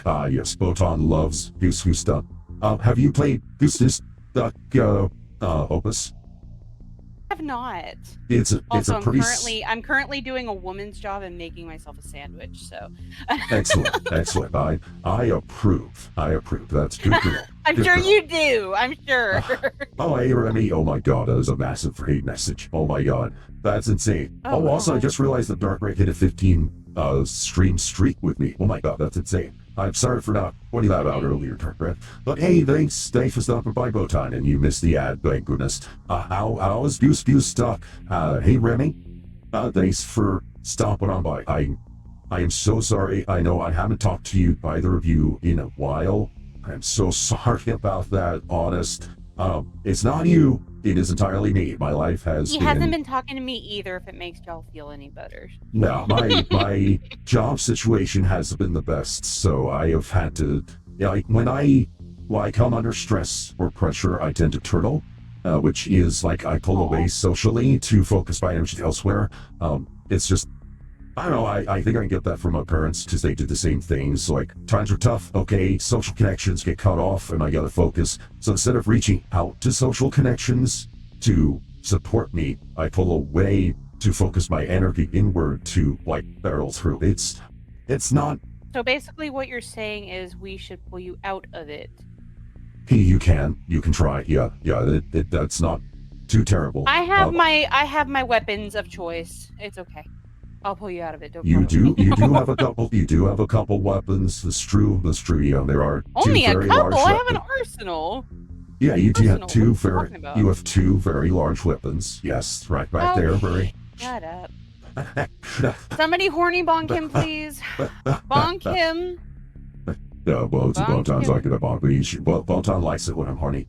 Hey, yo. Oh, thank you so much for trusting. We actually just finished up the Robin Hood movie. I hope Remy. I don't know if Remy and Botan. I don't know if you two like the Robin Hood film, the Disney Robin Hood. Really good. Also going to like dissecting.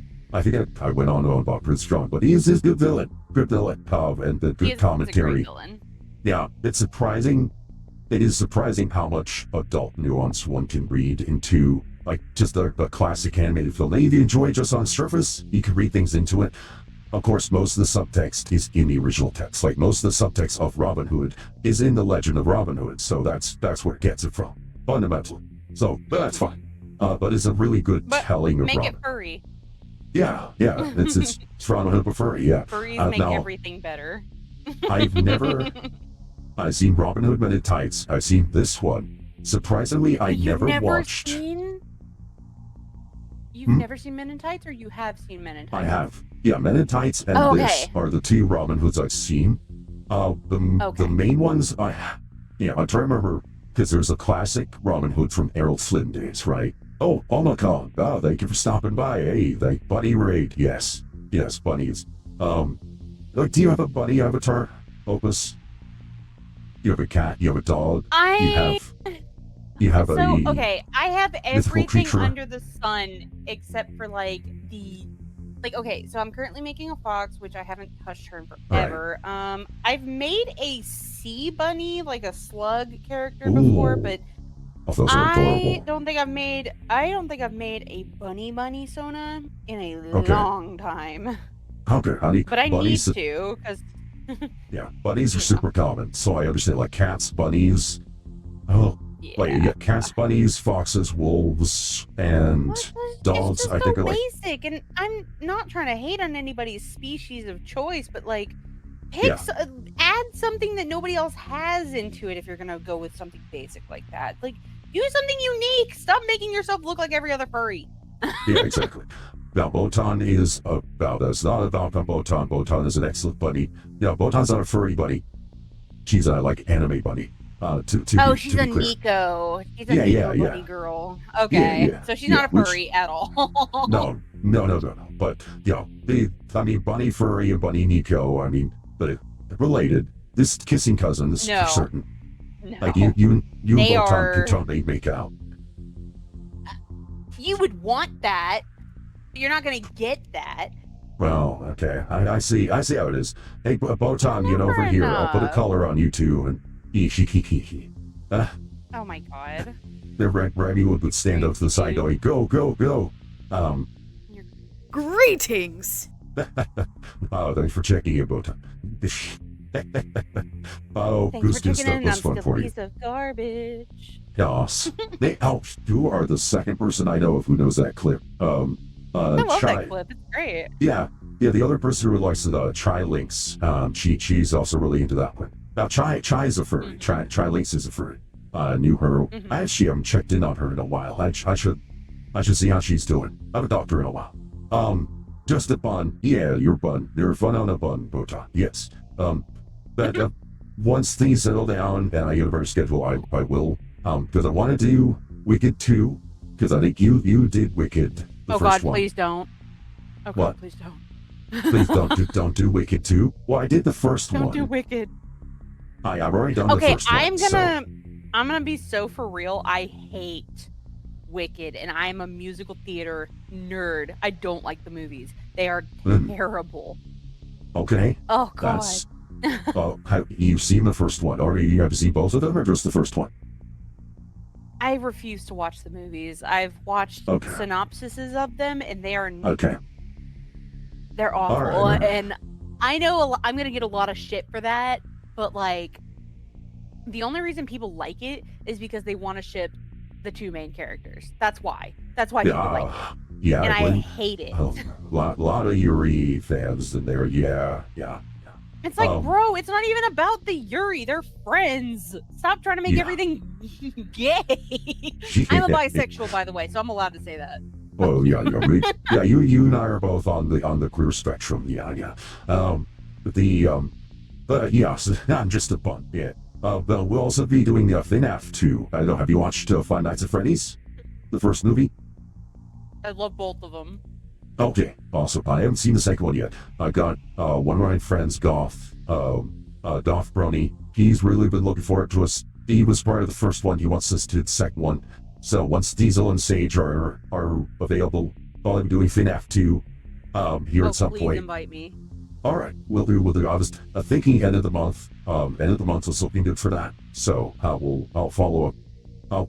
What I will usually do is make a Discord group for hosting stuff like that. So yeah, and Botan, Remy, we're both invited as well to the FNAF 2 if you want to join in on that, as well as Wicked 2. So just say about now, I haven't forgotten you exist. I'm a busy because job and the employment ceasing and livelihood being threatened. That kind of fun stuff, you know. Yeah, it goes. But thank you so much for stopping in, Botan. I really appreciate it. I'm glad. It's nice to be remembered now and then, because, sometimes I do, because as of my chaotic streaming schedule, it is easy to feel like you're being forgotten.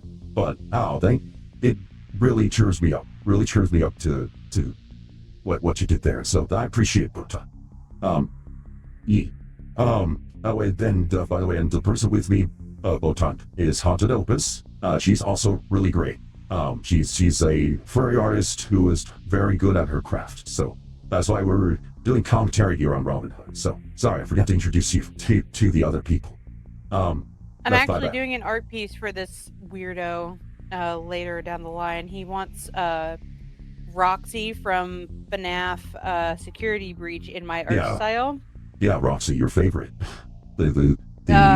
God, Yeah, please shoot Roxy me. and Luna, your top two of all time. You're such a I fangirl for hate Roxy and them. Luna. Okay, call me hate monger from Space King because I hate them. Like, legitimately, their designs are so basic.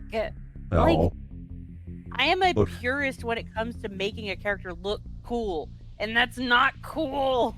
Okay. Well, hey, if we're lucky, FNAF 3 will feature security breach. Maybe they'll adapt it, because I don't know. We know, yeah, they've said there's going to be multiple FNAF movies. Like, there's at least 3 planned, right? At least 3. So Maybe the more. next movie that is coming out, because, and this is just speculation from the end credit scene, it is possibly going to be not sister location, but it's Fazbear Frights, which is where Afton is going to be, like a Springtrap. That's where they took him from.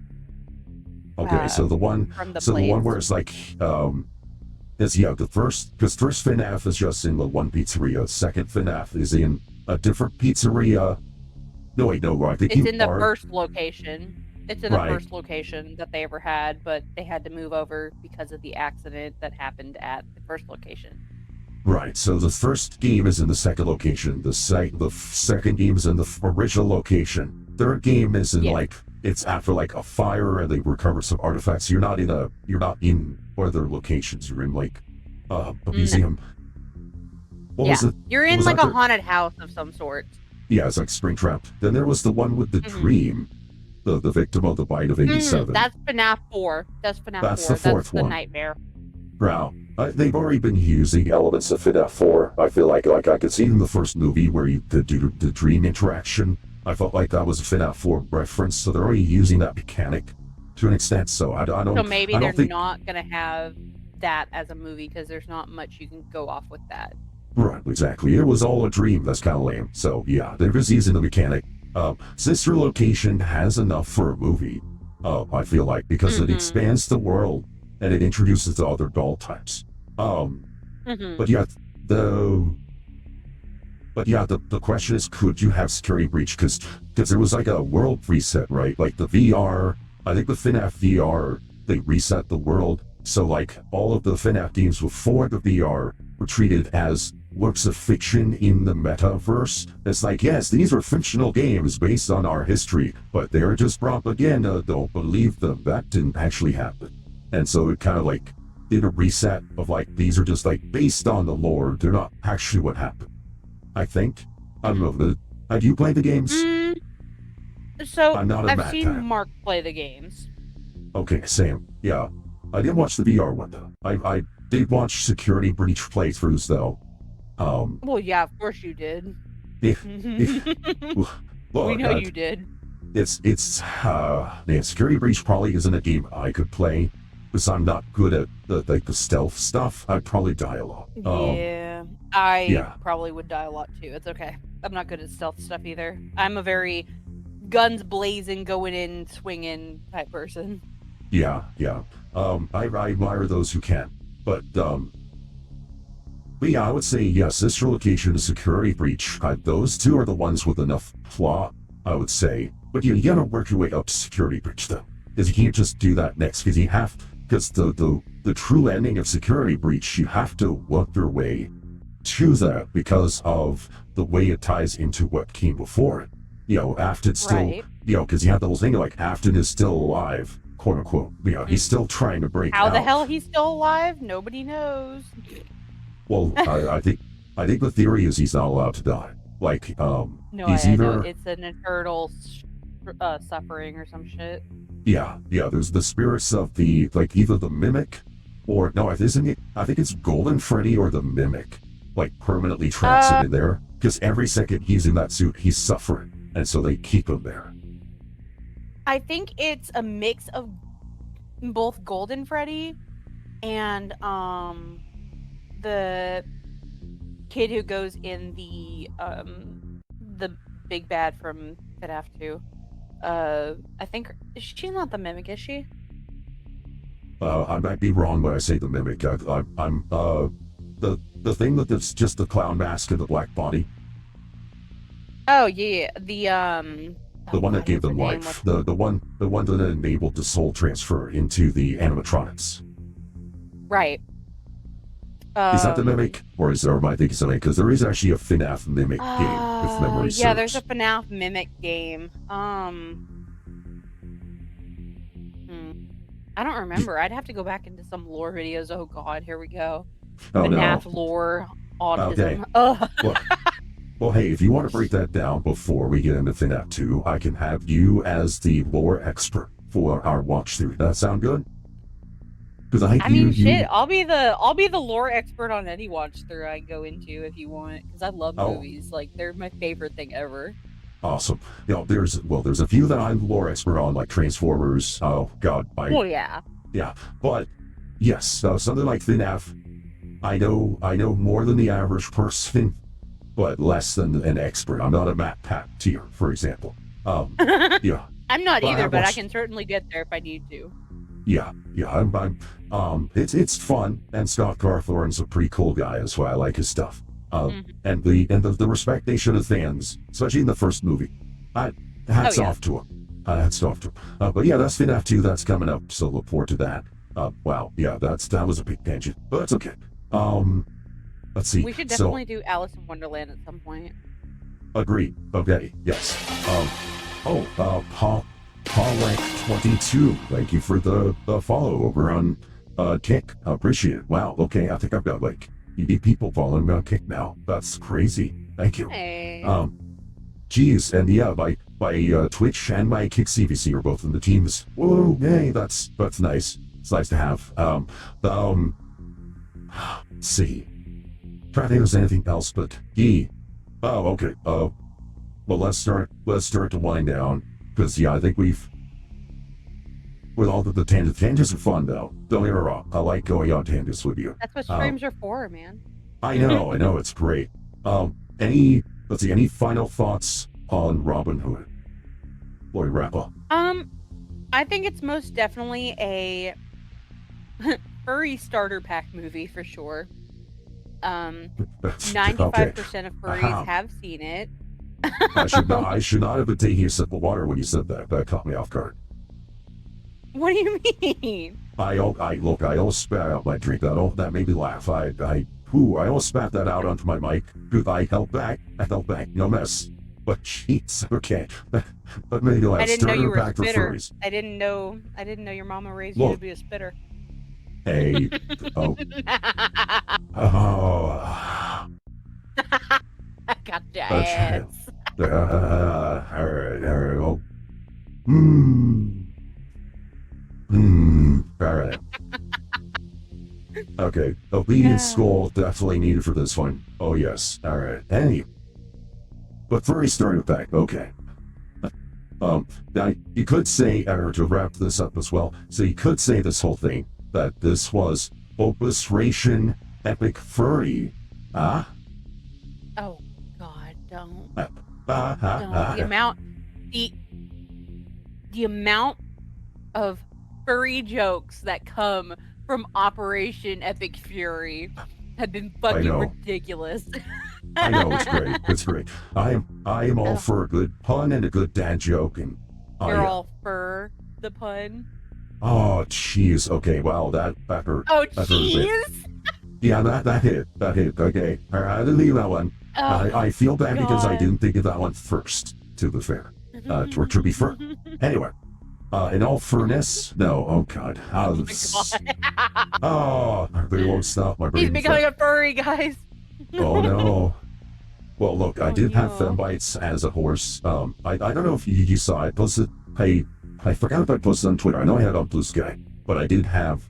Oh, a while ago, there was an artist who was a friend of mine. They were having a bad day, like their microwave went on the fritz, so they needed to raise some quick cash to buy a new microwave. So I was like, hey, okay, sure. You want $20 for like a full color illustration? Why not? Okay, here's $20. And I was like, here, draw Fembites. And they're like, hey, I'm a furry artist, so I actually don't do humanoids at all. I'm like, oh, okay, well, draw me as whatever anthro you think works for Fembites. So they picked a horse.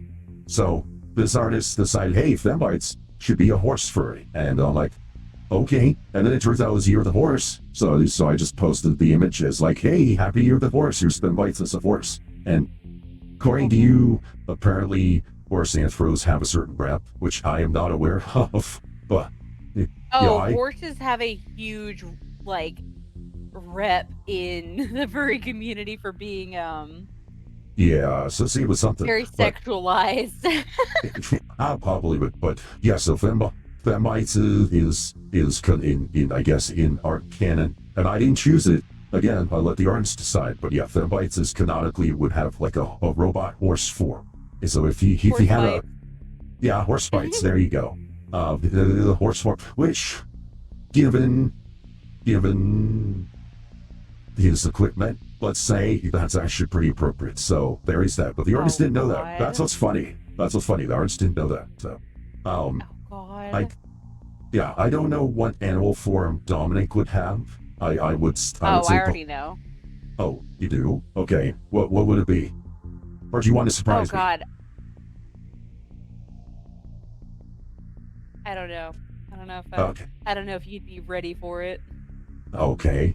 Well, it's definitely not like a hawk. You've already said you don't like birds, so it wouldn't be a bird. He's not gonna be a bird. Okay, okay. Lame. Yeah. Well, the reason I say like hawk is like the hair and stuff kind of forms like the like the eagle or the hawk shape as is. I can see that. Yeah, but you don't like birds, so I know that's not where you would go with it. So I could rule that one out.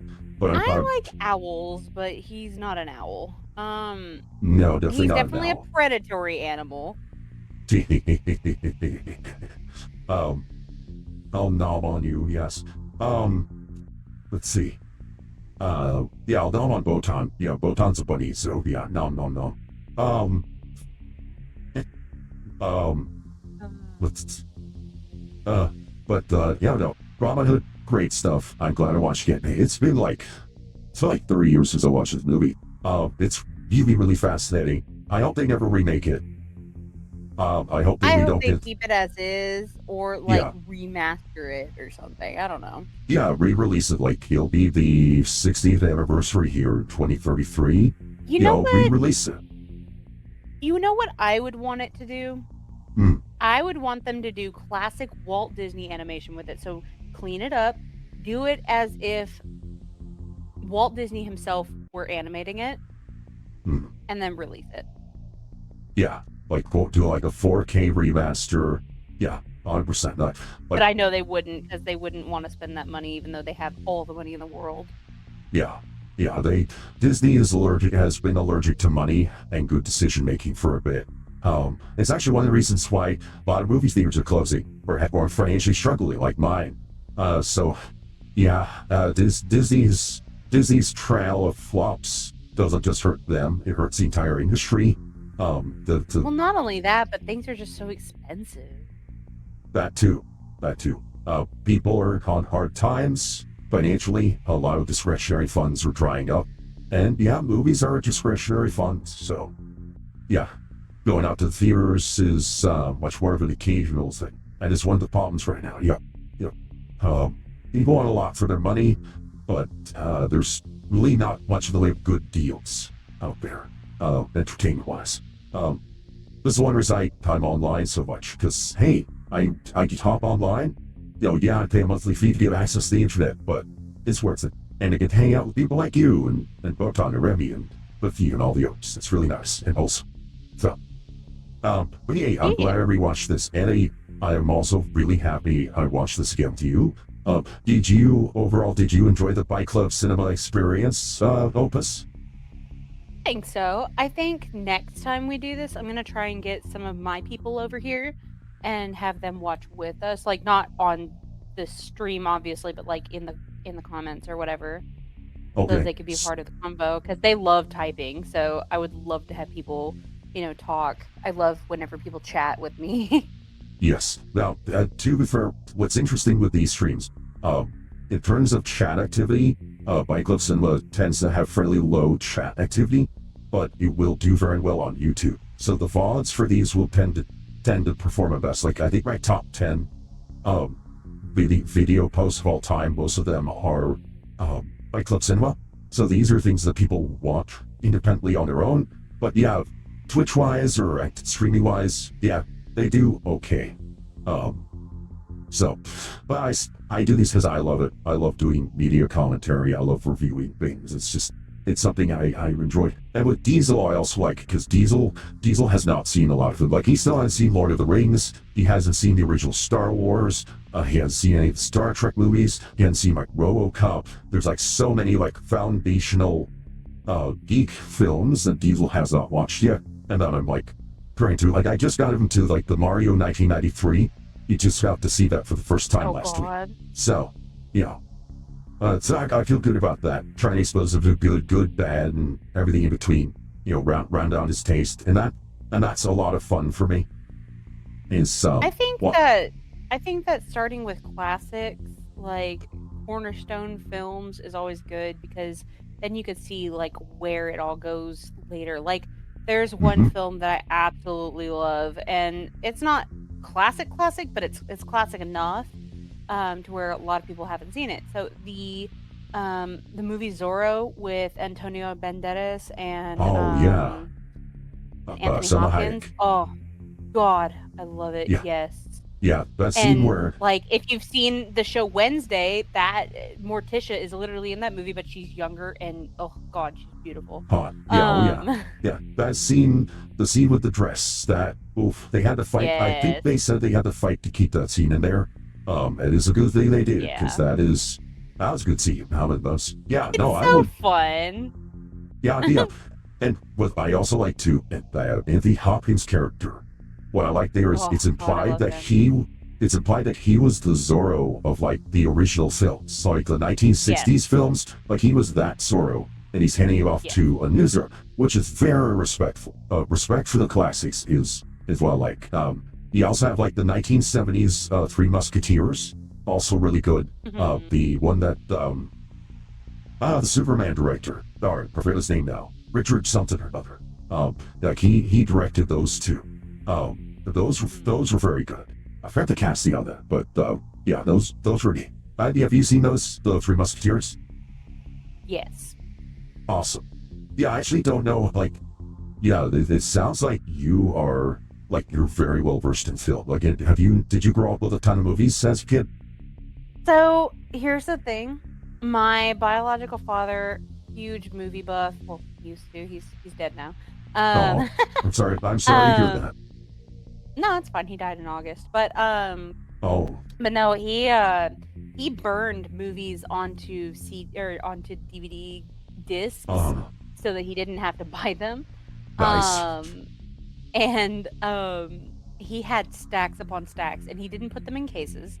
And so he just had stacks of movies, and we'd be looking forever for one movie, and then we'd finally find it, but we would also find a bunch of other movies that we would want to watch after, so we'd have a whole lineup. And whenever a new movie came out, we'd have my uncle, he would do the burning of the discs, and they did that up until he died. Like, they still do that, probably. But my mom, she loved movies too. She just liked different kinds of movies. She liked rom-coms and stuff. So that's why I like rom-coms, and I also like action, and I like drama, horror. Like, the first time I watched, okay, you've heard of the movie 28 Days Later, right? Yes. Okay, so I watched that movie for the first time with my dad whenever I lived with him. I was 16, and he me and him smoked a little pot while we were doing that, and so I was tripping while watching this zombie movie, and it was scary as hell, and it was they were laughing at me so much. It was so funny, dude. Yeah. But I don't know how anybody feels about that, but it was just a part of my teenhood that I remember. It's fine. I mean, when I was little, one of the things my parents did is, I had access to alcohol as a kid, not like super young, but like starting around like 10 or 12. So I had access to so on the holidays I drank a little wine, and what my parents said was, get me used to the taste, and as well as have me drink it in a controlled environment. And one thing my dad said is, like, if I wanted to try a beer or something like that, I could just do it at home. Just do it with him. Safe. Right. That way I'm safe. Do it at home, do it with him, yeah. All right, and of course I tried it. The thing is, I didn't like it. I like Beer's wine is okay. Yeah, wine is okay. Yeah, I think I think I've I only like ever had liquor. one. Yeah, I've had one beer type that is okay. I think it's Tsingtao. Tsingtao is okay, but like you won't see me going out and buying any. If I'm like, I don't like it that much. It's like, if someone puts it in my hand, I'll drink it. But it's like I'm not gonna spend my money on it. It's not worth that Right. much. But yeah, no, I Whereas totally with get like it. liquor, I'll drink that all day long. Like Yeah, that's what my dad's rule was with pot. He wanted to make sure I was in a controlled environment. that's smart. That's smart. Yeah, I never, well, because I had asthma as a kid. So any kind of smoke inhalation activity was kind of, I just stay away. So like, there's one reason I never got tempted by vaping, cigarettes, or pot, because I knew that, hey, lungs are a bit of a physical weakness. You got asthma. Don't be irritating them on purpose. So I was just like, I don't. Any of you can do it. Go right ahead. But it's not for me. I've tried it once. I have done marijuana. I have partaken. I think we used an apple for a bomb. That was kind of funny. So You I've use an tried it. apple? Yeah, I think they fashioned like an apple bomb. Because we didn't, the person that I was trying it with didn't have like a bomb, so they just took an apple, carved it up, and so on. So that was kind of interesting. Hey Ginger. Nice. Benny, you activated the bits, and you activated the redeem. Oh, awesome! Most people just activate the shut up and take my money, but hey, you actually got one of the bit redeems. Nice. Those don't go off very often. Oh, thank you so much, Ginger. Appreciate it. But I think it was an upper. Nice. I forgot which type that was, but I do remember. Oh, the effects. weed is a downer. Like, it's not an upper. Well, I know. Well, wait, I thought there were like two kites. Like, there's a type of weed No, that's a downer and a. Huh? So, sativa is considered an upper, but weed in general is all a downer. I'm gonna be real with you. I've Got it. done every single kind known to fucking man, and they've Ah. all been downers for me. But that Got doesn't it. mean it's like that for everyone. Yeah, Hello, kitty. Yeah, in my case, it put my brain into my body. I know that that's not a very clear explanation of the effect. No, but like, it's a perfect explanation, honestly. yeah. So one of the things is because of the autism, my brain-body connection is not as it's not as deep as a normal person's. This is one reason why I like the whole like robot body thing. Because yeah, I can put my brain into any body and I'll still be me. Because my physical form doesn't matter a whole lot. Because it's like my body is a thing that I control. Like I'm consciously aware that I'm a ghost piloting a machine. Disassociation is kind of just a low-level thing. It doesn't bother me. I don't have any problems from it. But it's a thing. But what was interesting is like that went away. Like the the base level disassociation I have between brain and body went bye-bye. And like suddenly I was in my body. That was interesting. Though it was like physical sensations like got kicked up a notch. Feels kind of neat. It was kind of neat. I did not like the cough I had the day after was that made me go like, okay, that was a one-time thing. I'm probably not doing that again anytime soon, because oh boy, yeah, if I do this, I have to have the next day I'm just out. I'm not going to be doing anything because I'm going to be acting up a lot. That was Nah, you're good. Yeah, but even I There was are an edibles experiment. too, so those are a little easier for our more That's true. asthmatic friends. But I'm not That's condoning true. it. I mainly do it for pain relief due to my MS. That's why I do it. Yes, and I But completely support that. Yeah, and cannabinoids and the pain relief benefits, cancer patients, elderly. Yeah, I'm very people much get in so the. mad at me for it, though. I'm very much in the camp of there's no reason this should be illegal. Like it's literally not as bad as a cigarette, or alcohol. So Yeah, cigarettes are worse than exactly. weed. I'm gonna be real. Like For sure. cigarettes have killed more people than weed ever has. So Very true. Very true. The only thing with weed is you don't want kids to do it because, yes, it will screw up brain development. But Well, you don't want kids short to of do that. cigarettes either. Yeah, exactly. Like, yeah, like all of it should be illegal for anyone under the age of 21, in my opinion. Like, Yeah, because with 18, you're still developing. Like, I'm gonna be real, anybody 18 in here, you're a legal adult, but you're not an adult. I'm gonna be real with Exactly. you. Like, you have not lived yet. You're still a baby.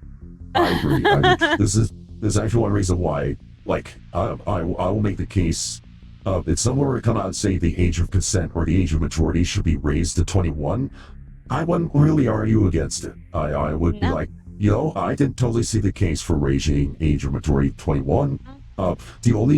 I would say the only caveat would be, okay, if an 18-year-old wants to join the military, but like gets out of the military, then I would say they get early adulthood, basically. Like if you go to the military and join, you get out, you get to vote. So that's a way to earn like an early vote is joining the military.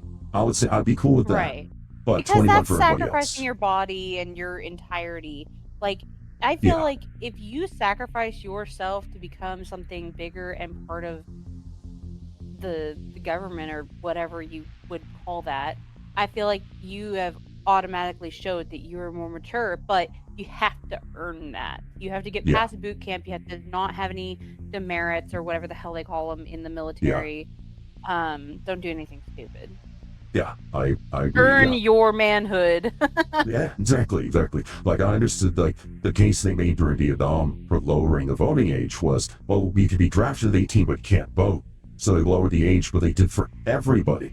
I was like, no. What they should have done is kept the voting age 21, but then had a military section. If you join the military, you get to vote early once you're out. That's what they should have done. That's they lowered it for everybody, and that wasn't good because you had a lot of very stupid 18-year-olds who have no sense of responsibility, suddenly voting, and well, that's kind of messed up. They don't know anything. They don't know about the world. They know what TikTok and YouTube and Twitter and all that shit tells them. I mean, back then, whenever Twitter didn't actually tell the truth, but now it has mostly truth. Yeah, so there's my political stance. People under 21, except for military, shouldn't vote, and we need to get rid of women's suffrage. There we go. Totally not controversial at all. Am I joking? No. Someone might be saying, "Wait, are you joking?" No, maybe that's a joke. And well. I'm of the belief that I don't hear you objecting to that opus either. That's what's funny. Oh no, I'm not, because I'm gonna be real with you. People are gonna hate me for this. No, seriously, people are gonna hate me for this because they're like, "Oh, you're a woman, but you're having such terrible views." I don't give a shit. I'm not a hive mind thinker. I think independently because this is how it should be. Everyone should think independently for themselves. I believe that the women's suffrage movement, it's a sham. It was made by a man. Like Wait, what? feminism, Okay, it was made by a man. So I believe it. I actually need to dig into that. The suffrage movement being founded by a man makes sense. Feminism founded by a man, that makes a lot of sense. Like first wave. I'll dig into that. The reason it was made was because if you break apart the foundations of the family and all that, you destroy how things work. You destroy how things have worked for thousands of years, and you turn people into evil gremlin monsters, and that's what it's become. We see it every day. So it's like, I don't believe that women should just be stuck in one role, but I believe that feminism is a sham, and it has ruined what being a woman is, and it sucks. I hate that men are being called women now. Like, I mean, I'm gonna be real with you. I don't believe that a transgender woman is a woman. Let's now, as a Bobby Me Hugh, I would say, hey, there's nothing wrong with a guy wearing women as a second skin. As a Bobby, I'm kidding. I'm joking with you. I'm lightening the mood slightly. Also, thank you for the follow, Crowley. I will point out that Twitch has banned streamers for so it's okay. I'm making light of it. Twitch gods. Don't worry. I'm a good little VTuber, I promise. I'm just pointing out that I am a Bobby Niku, so yes, I am a guy who wears women as a skin suit, and you know what? I'm not going to say there's anything wrong with that. So, hey, if a Not saying there's guy anything wants wrong to, with it. I know, I'm making light. But thanks for the follow over and Joystick Crowley. Yay, thank you. But yes, no, women Don't have. pin any of my views on Dom, guys. Yes, Do not pin any of my views on him. I promise he's not like Don't this. worry. I am like this. Yeah, don't worry. So like we could say, hey, do you know the guy who was responsible for women's suffrage? I bet you it was Prince John. There you go. Let's tie it into the movie. There you go. There was a guy like Prince John anyway. Now, I will say, women have lots of places in society as cock sleeves. Yes. Anyway. Okay. Hey, I'm going back to the old meme. Elves have plenty of roles in any eventually party as cock sleeves. There you go. Same with women. There you go. You can generalize it. All right, we'll close off there. But hey, thank you so much for the raid, Botan and Remy. Thank you so much for all the follows and everything. Thank you for the bits, Ginger. I appreciate you. You're great. So everyone look forward to as you can tell, Opus and I bounce off of each other really well. Expect more of her other channel. I think I will be leading her by collar leash into the same basement where Diesel is, where she gets You ain't leading me to shit. Okay. Look, all right. Well, if you won't be led, then you'll be dragged. It's that simple. I have tentacles. And you'll be you have bitten limbs. in the ankles. You'll be bitten in the ankles. Well, joke's on you, I'm into that, but also metal ankles. Hey, but I don't mind being bitten. I bite, and I also don't mind being bitten. It's being bitten is okay. I'm not a masochist. Chat. Look, I'm not a masochist, but being bitten is okay. Like being scratched. Oof. I always had a partner who, during a certain moment, ran her very sharp nails right down my back, and oh boy, she drew blood on that one. That one was like, so that's kind of like what a knife feels across the skin. Now I know what that's like. Okay, that one got me to yelp a little bit. First time that's happened, but it was neat. I had a bit of a scar from it for a little bit till it healed. So that's she was very apologetic about it too. She was like, "Oh my god, I'm so sorry." Like, hey, it's okay. It's a fun story. But yeah, she was nice. She was nice. I think she moved out of state. I think she got married though. So she's having a good life. So that's good. Anyway, all right. So that was Robin Hood. Disney's Robin Hood with Haunted Opus here. As you tell, this was a lot of fun. I'm definitely gonna have you back. I think you, Diesel, and Cookie will have very good energy with each other, I think. So that's pretty good. For those wondering, yes, Cookie's still going through a lot. Yes, she's still having a lot going on.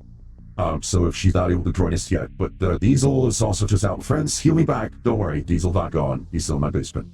But let me know, Consplo, what did you think friends, about? But in your basement. Yeah. I always keep my friends in my basement. That's why they're my friends. See, someone's not your friend unless you trap them so they can't run away. That's how you avoid being abandoned. Yeah,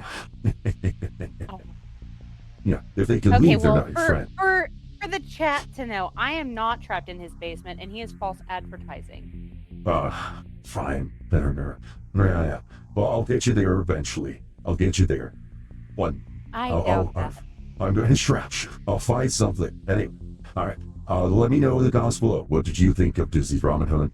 Do you think it still holds up? I think so. I mean, I love little animation things. The sketchiness as you were playing off in the Bronze Age thing, that's really cool. Now I kind of want to go back over this period, like the 70s and early 80s. Because I remember like Rescuers Down Under. I remember again the Black Cauldron. Rescuers Down Under was not. Rescuers Down Under was not. No, Rescuers was. Oh, sorry. Yeah, my bad. But I saw both. Yeah, Rescuers was. Okay, my bad. Yeah, Rescuers Down Under was the sequel. Sorry. Okay, apologies. Both good though. Both very great movies. Yeah, Rescuers Down Under was. That was during the Renaissance, wasn't it? Yes. Okay. Yeah. So Rescuers though was bronze. Okay. So yeah. So Rescuers was Pete's dragon during this period? That was a mixed media, but I remember the dragon was animated. Pete's dragon, I think, was like at the either in the middle or the tail end of the Bronze Age, Okay. if I remember correctly. Does the Bronze Age only cover the animated works, or do you also include the live action, like Black Hole? No, like all of it was Bronze Age. Like Bronze Age Disney includes live action. Anything made by Disney during that time is Bronze Age. Okay, so Black Hole would be, that's the one home in. There is a children's movie. Well, it's not a children's movie, to be clear, but I saw it, but way, I saw I was too young for it. Black Hole creeped me the fuck out. That was, man, I mean, the ending of the movie has Black Hole. Yeah, it has literal hell. The bad guy literally goes to hell in the conclusion of the film. It's, oh boy, yeah, man, I should watch it again. Just to like face my childhood fears from that one, because that messed me up. That movie messed me up a bit. I remember that. That one and the Mark Twain claymation film. I also saw that one. I was not old enough for that movie. I saw that too young, but I remember it. Anyway, all right. Let us know down below. Many thanks to Haunted Opus. Check her out on Luck of the Stars. Check me out on Luck of the Stars. I'll be streaming on there tomorrow. She will be streaming on there. What days? Thursday, Friday, Saturday? Thursday, Friday, Saturday from 8 p.m. Eastern Standard Time, or well, sometimes 7 p.m. Eastern Standard Time to about 10:30 Eastern Standard Time. All right, awesome. I will try to tune in when I can. I try to tune in on like Fridays or Saturdays when I can. Yeah, it's always a good time when I can catch her streaming. And when do you stream on your own channel? Sunday? Sunday, and then whatever else day that I feel like streaming from about 3:30 p.m. Eastern Standard Time to whatever time I want to close. Okay, sounds good. Yeah, I'm also pretty loosey-goosey on my start times. I'm like, I'll stream tomorrow when wherever I finish my work, basically. Keep an eye out for a notification.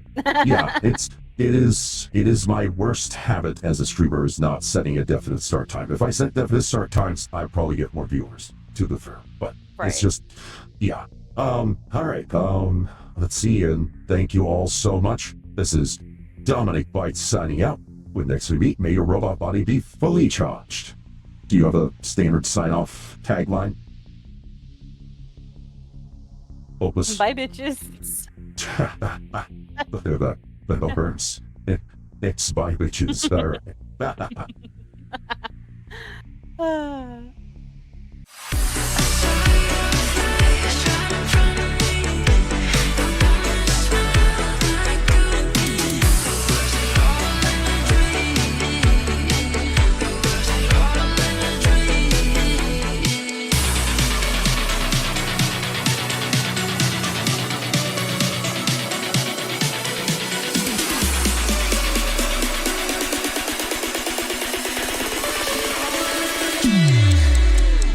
Dominic Bytes, you productive little devil. Hey, yes, welcome to the stream, Dominic Bytes. Hopefully everything works out for you, buddy. Hey, Dominic. How are you? Hi, Dom. Welcome. Hey, Dom, how's it going? Hi, Dominic. Hi, Dominic. Hi, Dominic. Sorry, guys. Dominic is, a friend of ours. Hey, Dominic Bytes. Welcome. Welcome on by. Hello, Dominic. Hello. How you doing? This was made by one of the other staff members in the back, Dominic Bytes. You should check them out. You should hire them on your next session over here at Momo Maid Cafe. Hi there. Hi, Dominic. Hi. How's it going, Dominic? Welcome in. Mwah. Yo, Dominic, how's your day going? Glad you can make it. Dom! Hang on there! Dominic Bytes, thank you. I appreciate the compliment, but it's just my programming doing its job. Dominic Bytes. Oh, it's you. It's almost as if you're trying to impress me with your endurance.